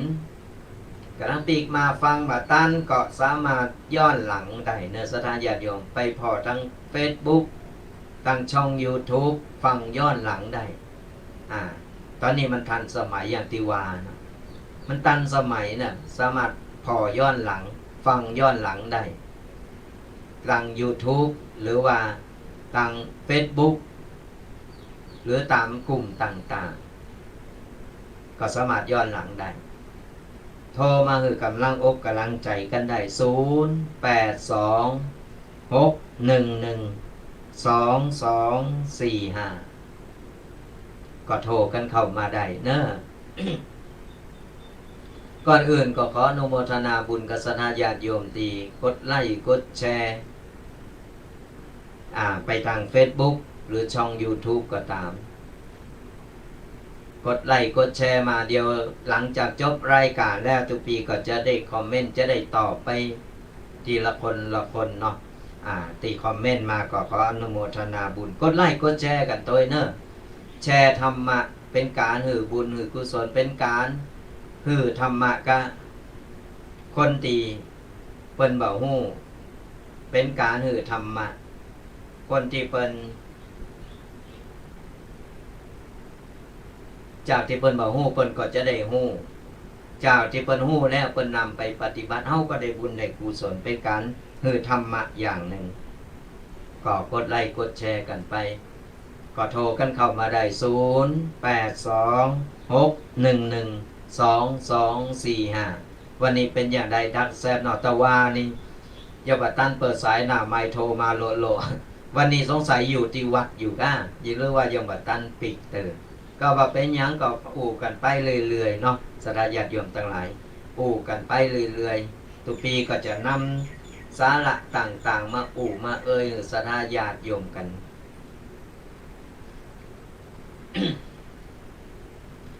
ก็ไผตีวางหรือว่าฟังก็โทรเข้ามาได้ขออนุญาตทับสายกันนะเจริญปอนจะตั้งได้เสียงหวานมาหน่อยห้วยไซมาแล้ว เป็นได้ฝนตกก็แม่เจ้าตกตะคืนนะเจ้าตกตะคืนวันนี้มันตกแล้วเนาะเมื่อเจ้าไปหายก็เราจับกระลังไปกินเหมือนกันอากาศเหมือนกันเนาะไปวัดมาละ9วันเนี่ยมานี่ถูกใจขนาดเลยถูกใจขนาดเนาะ เนี่ยมันเป็นอย่างอี้ความจริงของชีวิตเนาะเจ้าตอนเดียวมันจะปิดเมื่อวันมือคือเป็นเพลงใจ ก็ยังได้เขาก็บดีละบดีนี่เปิ้นเนาะเขาก็พยายามพยายามปล่อยก่อนเขาปล่อยล่ำมันก็บดีก่อนเขาแบบปล่อยเลยมันก็บดีฮะหมอเข่งเกินไปก็บดีเขาก็พยายามก้อยเปิ้นพองก็มันหนักล่ำก็ยังว่านั่นแหละซ้ำละอ่อนกำลังไก่เปิดเทอมแหมนี่มันจึงยังเป็นอย่างงูซ้ำวัยรุ่นแหมนี่นะมันจึงเหมือนเน้นที่นี่เหมือนกัน ต้องคอยระวังสเตอร์ดึกดื่นเกินคืนมันยังโทรศัพท์อู่กันอยู่นะ เอาต้องไปดักต้องไปฟังติ๊กกล่องไว้เลยติ๊กกล่องส่องเลยก่อนอันบัดใด อนุโมทนาบุญเนอะก็บุญรักษานะก็อนุโมทนาบุญกับแม่บ้านห้วยไซโทรมาแล้วสายแหลกสายต่อไปจะเป็นตั้งใดจ้าวันนี้โดยสังเกตไปตั้งใดดักแซบหรือว่าลำปางแต่ว่าลำปางเป็นหนึ่งนะมาถึง2-3 สายกันนะเป็นฟังอยู่แต่วันนี้เป็นอย่างไรดักแซบข ขออนุญาตรับสายเจริญปอน จากเจ้า จากทางใด จากสารปีเจ้า สารปีมาแล้วเป็นได้ฟังชัดก่อน โอ้เรื่องเทคโนโลยีสุดยอดเลยเจ้า สุดยอดเนาะ จ้า มันเป็นอย่างอี้อะถึงวันนี้มันเป็นอย่างอี้แต่นะ เจ้าละอ่อนก็เดียวก็บอกออกห้องออก มันตึงแบบไปไหนมันตึงบอกหูจักไผ มันหูจักหน้าปอหน้าแม่แล้วนี่ แม่จับแม่ก็บอกหมูว่าลูกไทย เออ ก้มหน้าก้มตาอย่างเดียวนี่ เจ้า มันตึงอย่างวานเนี่ยก็ก้อยๆพอกันไปก้อยๆสอนไปเนาะมันวัยของเปิ้นเนาะมันอย่างวานั่นน่ะก็ตึงก็ล่ำตึงล่ำก็บาดีอ้อยย้อนล่ำก็บาดีเอากลางเจ้า ๆอนุโมทนาบุญนะบุญหักษาบุญหักษาเจริญปอนสายเด้อเจ้า035โทรเข้ามาใหม่เนอะมาแล้วเจริญปอนจากตั้งใด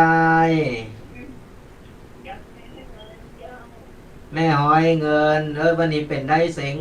แหบๆหน่อยมันก็สบายก่ะอ๋อเป็นวัดเนาะ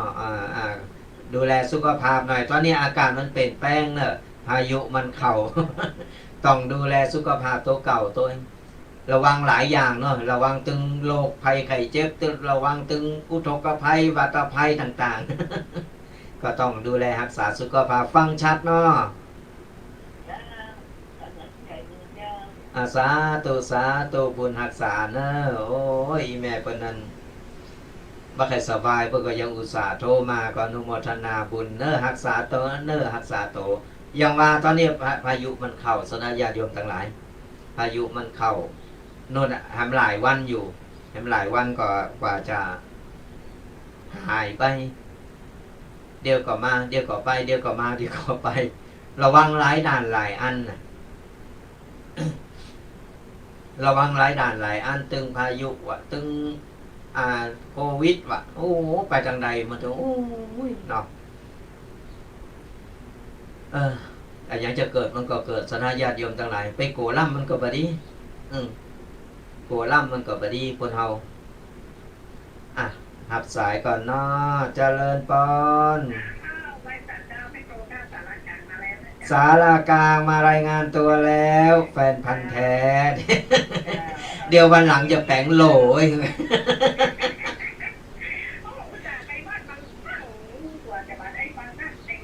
อ๋อผมไม่ได้ฟัง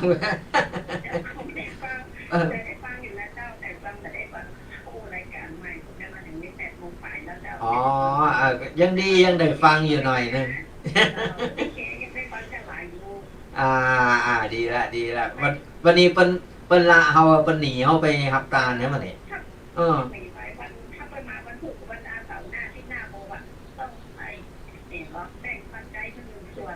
ใจกะเฮาหับหนาอยู่คนเดียวเป็นหับตาคนเดียวนี่เฮานี่น้อยอกน้อยใจมีไผมาหับมีไผมานิมนต์เลยรายการก็วางไงอยู่กับสระญาติโยมดีกว่าใจสาธุบุญรักษาแฟนพันธ์แท้เดี๋ยวหน่อยจะปรึกษากันแล้วว่าใครเป็นแฟนพันธ์แท้เดี๋ยวชายแปลงโลหือโทรกันมาได้นะสระญาติโยมทั้งหลาย082-611-2245 โทรมาตักมาตายมาอู่มาเอ่ยมาหือกำลังอกกำลังใจกันกำลังลูกวัดมาฟังบัดตันก็ย้อนหลังฟังได้ทั้งช่อง YouTube แล้วก็ Facebook ก็ได้Facebook ตุกปีแดงวัดม่วงน้อยนั่นนะกดเข้าไปพอได้เนอะศรัทธาญาติโยมทั้งหลายพอย้อนหลังได้มีธรรมะหลายอันหลายอย่างอยู่หันเหมือนกันนะก็โฆษณาไป 082-611-2245 112245ยังมีเวลาเหลืออยู่เนิ่นสนาญาติโยมโทรมาอู่มาเอ่ยกันมารายงานโตหลายๆตีหลายๆตั้งเนี่ยตอนนี้โดยสเก็ตยังดักแซบเนอร์ตังเบงเป่าๆกับดักแซบนี่หรือว่าจังอาติลำปางก็หายแซบไปเป็นอย่างใดเนาะหรือว่าไม่ได้ฟังเมากะเยการเยกงานกันอยู่ก็โทรมาฮือกำลังอกกำลังใจกันได้ขออนุญาตหับสายก่อนนะเจริญปอนฮัลโหลฮัลโหลเจ้าจากตั้งได้จากเชียงใหม่จ้ะเจียงใหม่จ้ะอำเภออย่างหาเขาสั่งได้จ้ะสันทรายมาแล้วเป็นได้ฟังชัดเนาะสันทรายฟังทุกวันเห็นจ้ะฟังทุกอาทิตย์ฝนตกก่อนนะปุ่นน่ะเจ้าตั้งสันทรายฝนตกเนาะต้องเจ้าตกเนาะตกโทฟ้าเหมือนกันแต่ดีมันตกมันแบบมีลมก็ดีละตกหมอกเย็นจ้ะฟังน้ำที่มีความสุขนะจ้ะดีละฟังธรรมะไปเรื่อยๆเนอะจ้ะทุกวันมาจ้ะสาธุดีละไปวัดไปวาแล้วมาฟังธรรมะกันต่อนะได้บุญ2 ต่อ อนุโมทนาบุญสาธุนะบุญรักษานะเดี๋ยวขออนุญาตหับสายก่อนเนาะฮัลโหลเจริญปอนฮัลโหลสายรุดไปละโทรมาใหม่เนอะโทรกันเข้ามาใหม่สายมันจนกันก็เป็นยังเนาะยังมีเวลาอยู่สราญาติโยม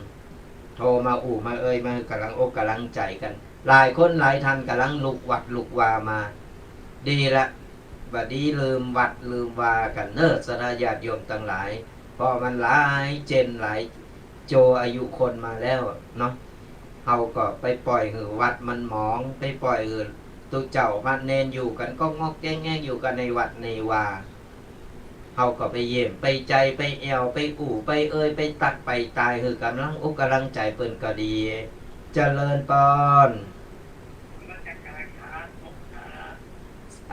จากทางใดหาเชียงดาวอันนี้เป็นพระหรือเปล่าเป็นโยมเนาะ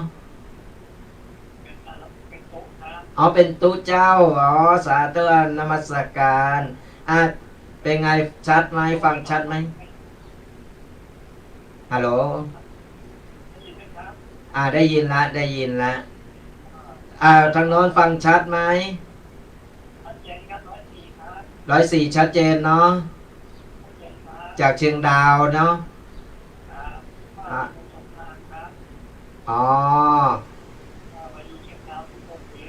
16 ปีแล้วเนาะโอ้สาธุดีละฮะอยู่ลำพูนป่าซางอำเภอป่าซางจังหวัดลำพูนอยู่ใกล้ๆกัน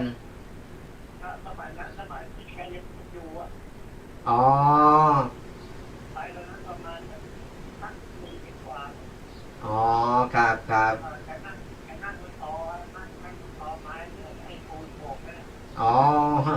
นานแล้วเนาะสาธุแล้วตอนนี้ได้มาบ้างไหมมาลำพูนบ้างไหมได้มาเที่ยวลำพูนบ้างไหมไม่ได้มาแล้วเนาะว่างๆก็แวะมาเที่ยวได้สาธุอันนี้เป็นตื่นเจ้าอยู่อนุโมทนาบุญเนอะเพิ่นไปเป่าวัดเป่าวาอยู่ปุ่นเจียงดาวก็มาโทรมาหือกำลังอกกำลังใจกันตื่นเจ้าเหมือนกันก็มาหือกำลังใจกันก็ดีละนี่แหละสถาญาติโยมทั้งหลายเป็นกัลยาณมิตรดีต่อกันกัลยาณมิตรดีต่อกันนี่แหละคนเฮาก็ศีลเหมือนกันอยู่ในศีลในธรรมเหมือนกันเนี่ย มันอู่กันง่ายอู่กันเข้าใจง่ายอู่กันหู้เลิงกันศีลบ่เต่ากันบ่เสมอกันมันก็จึงบ่ว่าจะเป็นกูโบโตเมกันมันจึงไปกันบ่ได้สุดท้ายมันก็ต้องมาคนละเกิ่งตางมันเป็นอย่างนั้นเพราะฉะนั้นแล้วเนี่ยอย่างที่ว่าเฮาจูนเข้าหากันคนเฮามันมีจึงดีก็บ่ดีอยู่ในโตใครจะมีดีนักดีหน่อยก็อยู่ในโตของโตเขาจะเอาดีหรือเอาโชว์ออกมาก็อยู่ที่โตของเขาเองเพราะฉะนั้นแล้วเนี่ยพยายามเกิดดีอู่ดีทำแต่คุณงามความดีความโชว์เล็กๆน้อยๆที่อยู่ในโตของเฮามันต้องเอาออกมาเฮาเอาความดีน่ะสั่งสมเข้าไปทับถมเข้าไปความโชว์มันก็จะหายไปจิตใจเฮาก็จะบริสุทธิ์จะเป็นคนที่มีบุญบารมีเป็นคนดี ก่อนเฮาทำดีแล้วสิ่งที่ดีมันจะเข้ามาหาเองศรัทธาญาติโยม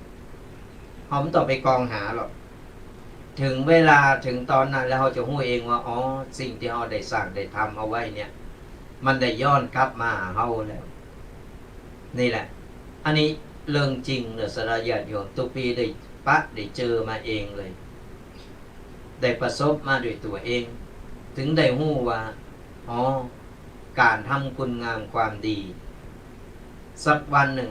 มันต้องย้อนกลับปิกมาเฮาในยามที่เฮาขับขันเขาจะรู้เองเลยว่ามันมีอย่างดีๆทำหลายอย่างเพราะฉะนั้นทำไปเถอะการทำบุญทำกุศลการไปฟังธรรมะการทำบุญว่าใจว่าจะต้องใจปัจจัยไปทำบุญอยู่ตลอดเวลามันว่าใจอย่างนั้นคือของเฮาจิตใจเป็นบุญแกเฮาได้ฟังธรรมะเฮาได้ยกมือไหวได้สาธุการก็เปิ้นถ้าไปทำบุญมาเฮาอนุโมทนาบุญกันเปิ้นไปวัดไปวามาแม่ไปบ่ได้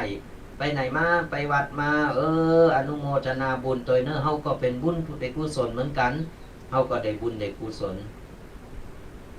เนี่ยตุเจ้าพันเนนเปิ้นนึงได้อู่เรื่องบุญเรื่องกุศลกันเฮาจะบ่ตกบุญนะสราญาติโยม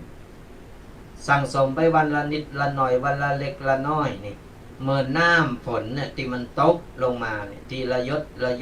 ศมันก็ยังเต็มโอ่งได้ฉันได้กับฉันนั้นก่อนเฮาบ่หือบุญมันปกพร่องสั่งสมไม่เตอะเล็กๆน้อยๆอะหยังก็ได้ที่เป็นคุณงามความดีทำกับหมู่บ้านทำกับครอบครัวก็ได้ถ้าไปอยู่ในครอบครัวมีครอบครัวใหญ่ก็ซื่อสัตย์ต่อครอบครัวอันนี้ก็เป็นบุญเป็นกุศลพอเฮาบ่ผิดศีลเฮาบ่ไปผิดศีลเนี่ยอย่างที่ไหนเฮาอยู่ก็ครอบครัวฮักครอบครัวเฮาก็มีความสุขบุญกุศลเฮาก็เกิดเฮาบ่ได้ไปสร้างความเดือดร้อนหยังกับไผที่ไหน ก็บอกฝากบอกศรัทธาญาติโยมเนี่ยลองนำไปกึดแล้วไปปรับใจกับชีวิตเฮาก็จะได้ชื่อว่าบ่ประมาทในการใจชีวิตในบั้นปลายชีวิตของเฮาศรัทธาญาติโยมทั้งหลายก็อย่างที่บอกบ่มีหยังติดต่อเฮาได้หรอกบุญกุศลและใจที่บริสุทธิ์ของเฮาเวลาเฮานอนตายไปปุ๊บเนี่ยเฮารับตาเฮาสบายไปแบบเหมือนเฮานอนหลับนั่นแหละคือมันหมดทุกข์หมดโศกหมดโลกหมดกูสิ่งกูอย่างนะเฮาก็จะไปสู่ในทางที่ดีเพราะว่าจิตใจของเฮามันอยู่ในบุญเปิ้นว่าก่อนตายนี่ก่อนมันจะมีแวบหนึ่งที่เฮาจะนึกถึงนี่ไผที่ว่าเจ็บปวดโลดล้าวนั่นก็แวบนั้นมันจะเจ็บปวดโลดล้าวมันจะฝังจิตฝังวิญญาณของเฮาไปก่อนเฮาอยู่ในบุญเฮาฟังธรรมะไปรับตาไปมอยรับไปโลดไปอันนั้นก็ตายอย่างมีความสุขเพราะว่าเฮาอยู่ในอู่ทะเลบุญเฮาก็มีบุญมีศีลมีธรรมติดสมองเฮาไปเฮาก็บ่เจ็บบ่ปวดเฮาก็อย่าไปแบบสบายไปสู่ในทางที่ดี ก็เอาป้นตุกไปเฮาก็ไปสู่นิพพาน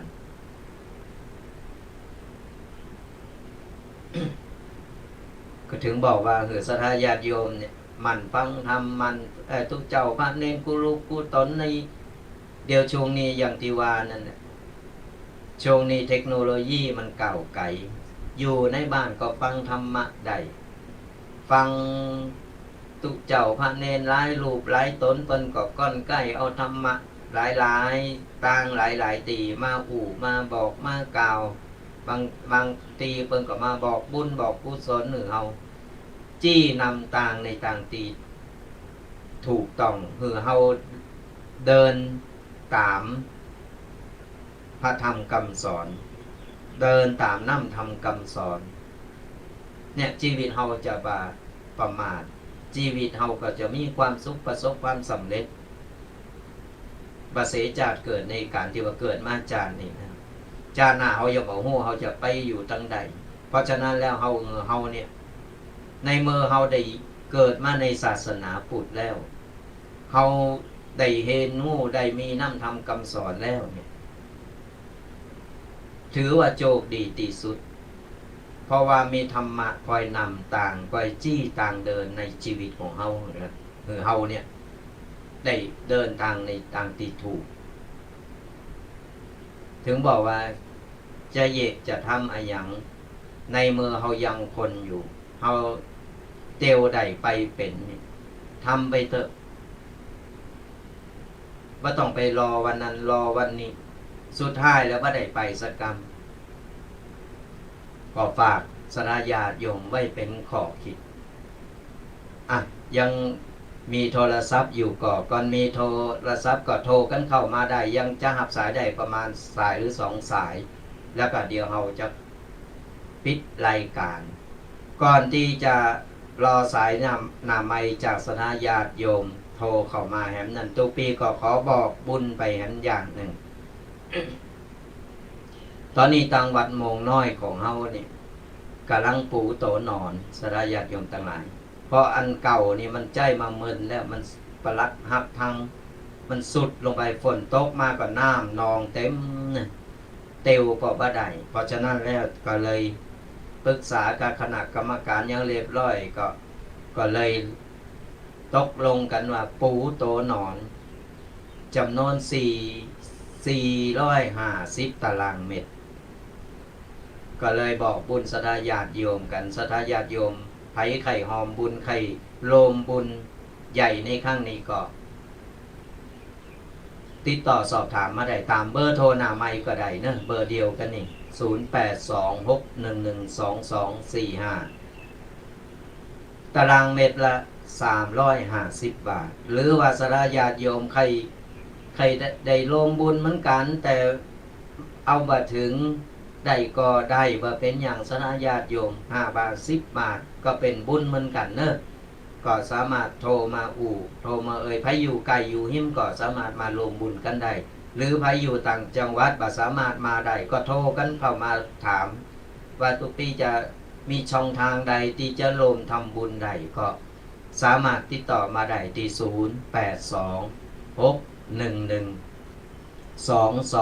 0826112245ตารางเมตรละ350 บาทหรือตามจิตศรัทธาก็ได้เนอะก็ฝากศรัทธาญาติโยมช่วยประชาสัมพันธ์กัน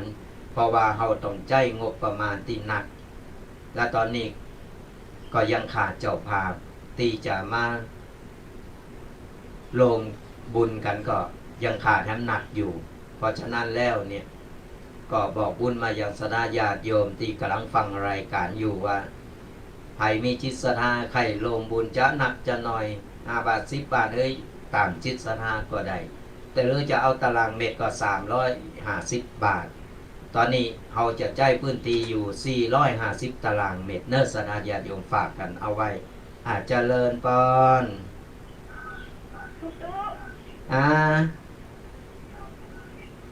จากตั้งใน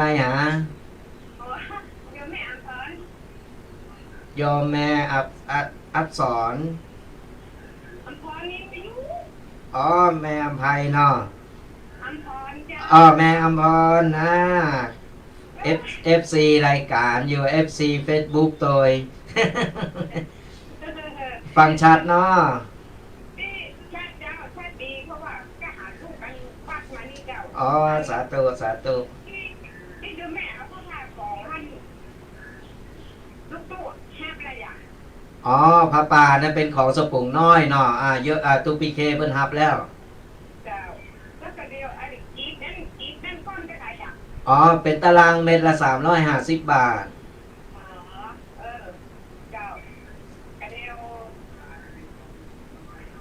วใช่ไอ้ดูไม่จะลายไปถึงเด้อ โทรมา082นี่ก็ได้เนอะ เจ้า สาธุสาธุบุญหักษานี่เพิ่นเป็นแฟน FC ทาง Facebook โดย ฟังวิทยุโดยนี่แฟนพันธ์แท้ สาธุสาธุบุญรักษาก็อนุโมทนาบุญด้วยเนอะเพิ่นฮับเป็นเจ้าภาพตึงของตุปีเคนะแล้วของตุปีแดงโดยก็อนุโมทนาบุญโดย ยังมีเหลือเวลาอยู่ประมาณ5 นาทีสถาญาติโยมทั้งหลาย ก็ตึงมดตึงมนตีใดก้อนใกล้เอามาปู่มาเอ่ยมาเล่าสู่สนาญาติโยมฟังก็สนาญาติโยมเนี่ยลองนำไปคิดเนาะนำไปคิดไปพิจารณาแล้วก็ไปบอกลูกบอกหลานหรือนำไปปรับใจในชีวิตก็ชีวิตของเฮาก็จะมีความสุขเฮาต้องปรับตัวของเฮาเนี่ยคืออยู่กับสถานการณ์ปัจจุบันคือใดบ่ว่าจะเกิดอะไรอย่างขึ้นก็ตามสนาญาติโยมทั้งหลายนึกได้ว่ามันเป็นเปิลของเฮาเพราะว่าจะเป็นโรคภัยต่างๆหรือว่าจะเป็นภัยวิบัติต่างๆก็ตามในเมื่อมันจะเกิดมันก็เกิดเฮาจะไปเขตกับมันหนักล่ำก่อนเฮาเขตมันก็จะทำมือเฮาเป็นตุกก่อนเฮาปล่อยวางปล่อยว่ามันจะเกิดก็เกิดเปิ้นอยู่ได้เฮาอยู่ได้เฮาปรับโตเอาปัจจุบันเรื่องอื่นๆเรื่องที่ผ่านมาเฮาไม่ต้องไปปลูกไม่ต้องไปเกิดไม่ต้องไปทำเนี่ยมันผ่านมาแล้วมันปิกไปแก้ไขยังไม่ได้แล้วเฮาก็มีหน้าที่อย่างเดียวคือเอาปัจจุบันของเฮาเนี่ยคือดีที่สุดเฮาประคองชีวิตของเฮาครอบครัวของเฮาเนี่ยคือไปตลอดรอดฟังคือได้ก่อนเฮาเกิดเฮาปรับโตเนี่ยชีวิตของเฮามีความสุขนะครอบครัวของเฮาก็จะมีความสุขเฮาก็บ่เขตมันไม่ได้เกิดอย่างก็ตามมันไม่ได้เกิดกับเฮาคนเดียวก็เฮาไปเอาเรื่องนั้นมาใส่หัวเอาเรื่องนี้มาใส่หัวมันก็สมกันอยู่หั่นมันก็เลยปั่นกันยุ่งยากมันก็เลยบ่รู้จะไปแก้ทางใดปมอันใดก่อนเฮาปล่อยวางเฮาปงเฮาก็อายุนักแล้วเฮาก็ปงไปจะมันเตอะทำบุญทำทานไปถึงเวลามันก็ต่างคนต่างไปก็เฮาเกิดได้ตัวอีกมันก็สบายใจมันจึงมีไผหนีป้นเนาะมันจึงมีไผหนีป้นสักคนแม้แต่ตุเจ้าพระเนรบ่เดียวคิวเปิ้นแฮมสักวันก็คิวของเฮาเนี่ย เปิ้นบอกว่าเฮาเนี่ยกึดถึงเรื่องตายไว้ก่อนเวลาตายมันจะบ่โกดูบางคนโกตาย บางคนเรื่องตุเจ้าเรื่องตายโกอยู่บ่ต้องไปโกมันถึงหนีป้นหนีไปอยู่ต่างประเทศก็หนีป้นหนีไปอยู่ในซอกในซอยในหูไหนมันตึ้งบ่ป้นเพราะฉะนั้นเขาปรับโตมันในใดว่าสักวันเขาก็เป็นสักวันเขาก็ตายมันก็เลยสบายใจไปมันก็เป็นตุกบางคนโกแต่โกว่าโกตายโกไม่อยากตายเถอะไม่อยากตายมันตามสังขารนั่นเป็นสัจธรรมเวียนว่ายตายเกิดก่อนเขาเกิดใดอีกมันก็เวียนว่ายตายเกิดก่อนเฮาบ่อยากมาเกิดทำแล้วบ่อยากตายมาแล้วบ่อยากจะตกบ่อยากอย่างนั้นก็ทำคุณงามความดีปฏิบัติธรรมไปเรื่อยๆรักษาศีลไปลาตำลาเฮาตายไปครั้งนี้ปุ๊บเฮาอาจจะบ่ได้มาเกิดเฮาจะได้ไปเสวยสุขอยู่บนจันฟ้าในละปานบ่ต้องมาหับหู้บ่ต้องมาทุกข์บ่ต้องมาเวียนว่ายตายเกิดทำแล้วเนี่ยก็เอาเป็นคติธรรมเอาเป็นสนาญาติโยมเป็นข้อคิดลองคิดไปและก็เฮาก็จะอยู่อย่างสุขสบายเอาละสุดท้ายนี่ก็ ได้เวลาก็จะขออนุโมทนาบุญกับศรัทธาญาติโยมที่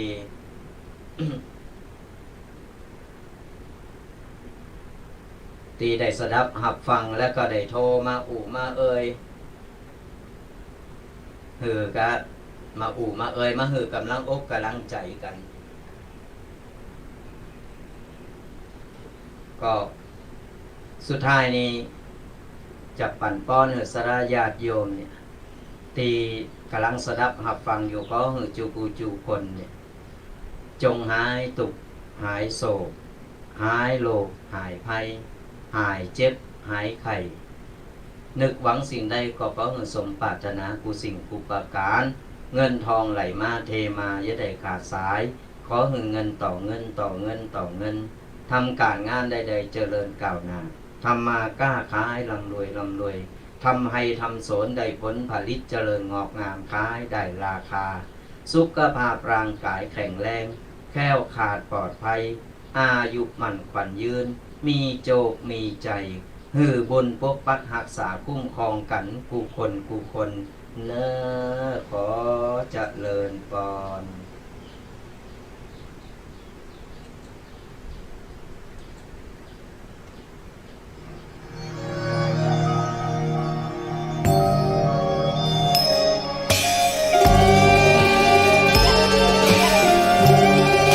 เนื่องในวันคล้ายวันกำเนิดครูบาเจ้าศรีวิชัยและครบรอบ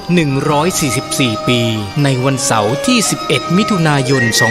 2565นี้มูลนิธิครูบาศรีวิชัยจังหวัดเชียงใหม่ขอเชิญชวนชายไทยผู้เลื่อมใสในพระพุทธศาสนาและศรัทธาครูบาเจ้าศรีวิชัยสมัครอุปสมบทเป็นพระภิกษุจำนวน9รูปเป็นเวลา9วันเพื่อเป็นสิริมงคลแก่ตนเองและครอบครัวเป็นรุ่นที่23รุ่นเสริมสรรพมงคลอุปสมบทณวัดพระสิงห์วรมหาวิหารแล้วเข้าไปฝึกปฏิบัติวิปัสสนากรรมฐานที่วัดร่ำเปิงตะโปธารามผู้สมัครจะต้องมีอายุ20 ปีบริบูรณ์ขึ้นไปไม่เกิน45 ปีไม่เคยอุปสมบทเป็นพระภิกษุมาก่อนต้องเข้าฝึกต้องจำคำขออุปสมบทได้ไม่น้อยกว่า4 ครั้งและต้องอุปสมบทได้ครบ9 วันไม่ต้องมีรอยสักที่อาจทำให้เสียภาพลักษณ์ของพระภิกษุสงฆ์ผู้อุปสมบทไม่ต้องเสียค่าใช้จ่ายใดๆแต่อาจจะร่วมบริจาคตามแต่จะมีจิตศรัทธาได้ผู้สนใจสอบถามรายละเอียดและสมัครโดยตรงที่พระครูวินัยธรชัชวาลชวนะปัญโยผู้ช่วยเจ้าอาวาสวัดพระสิงห์วรมหาวิหารโทร 0818828129 หรือที่นายพยูนมีทองคำประธานกรรมการมูลนิธิโทร 0897007939 ตั้งแต่บัดนี้จนถึงวันศุกร์ที่13 พฤษภาคม 2565 นี้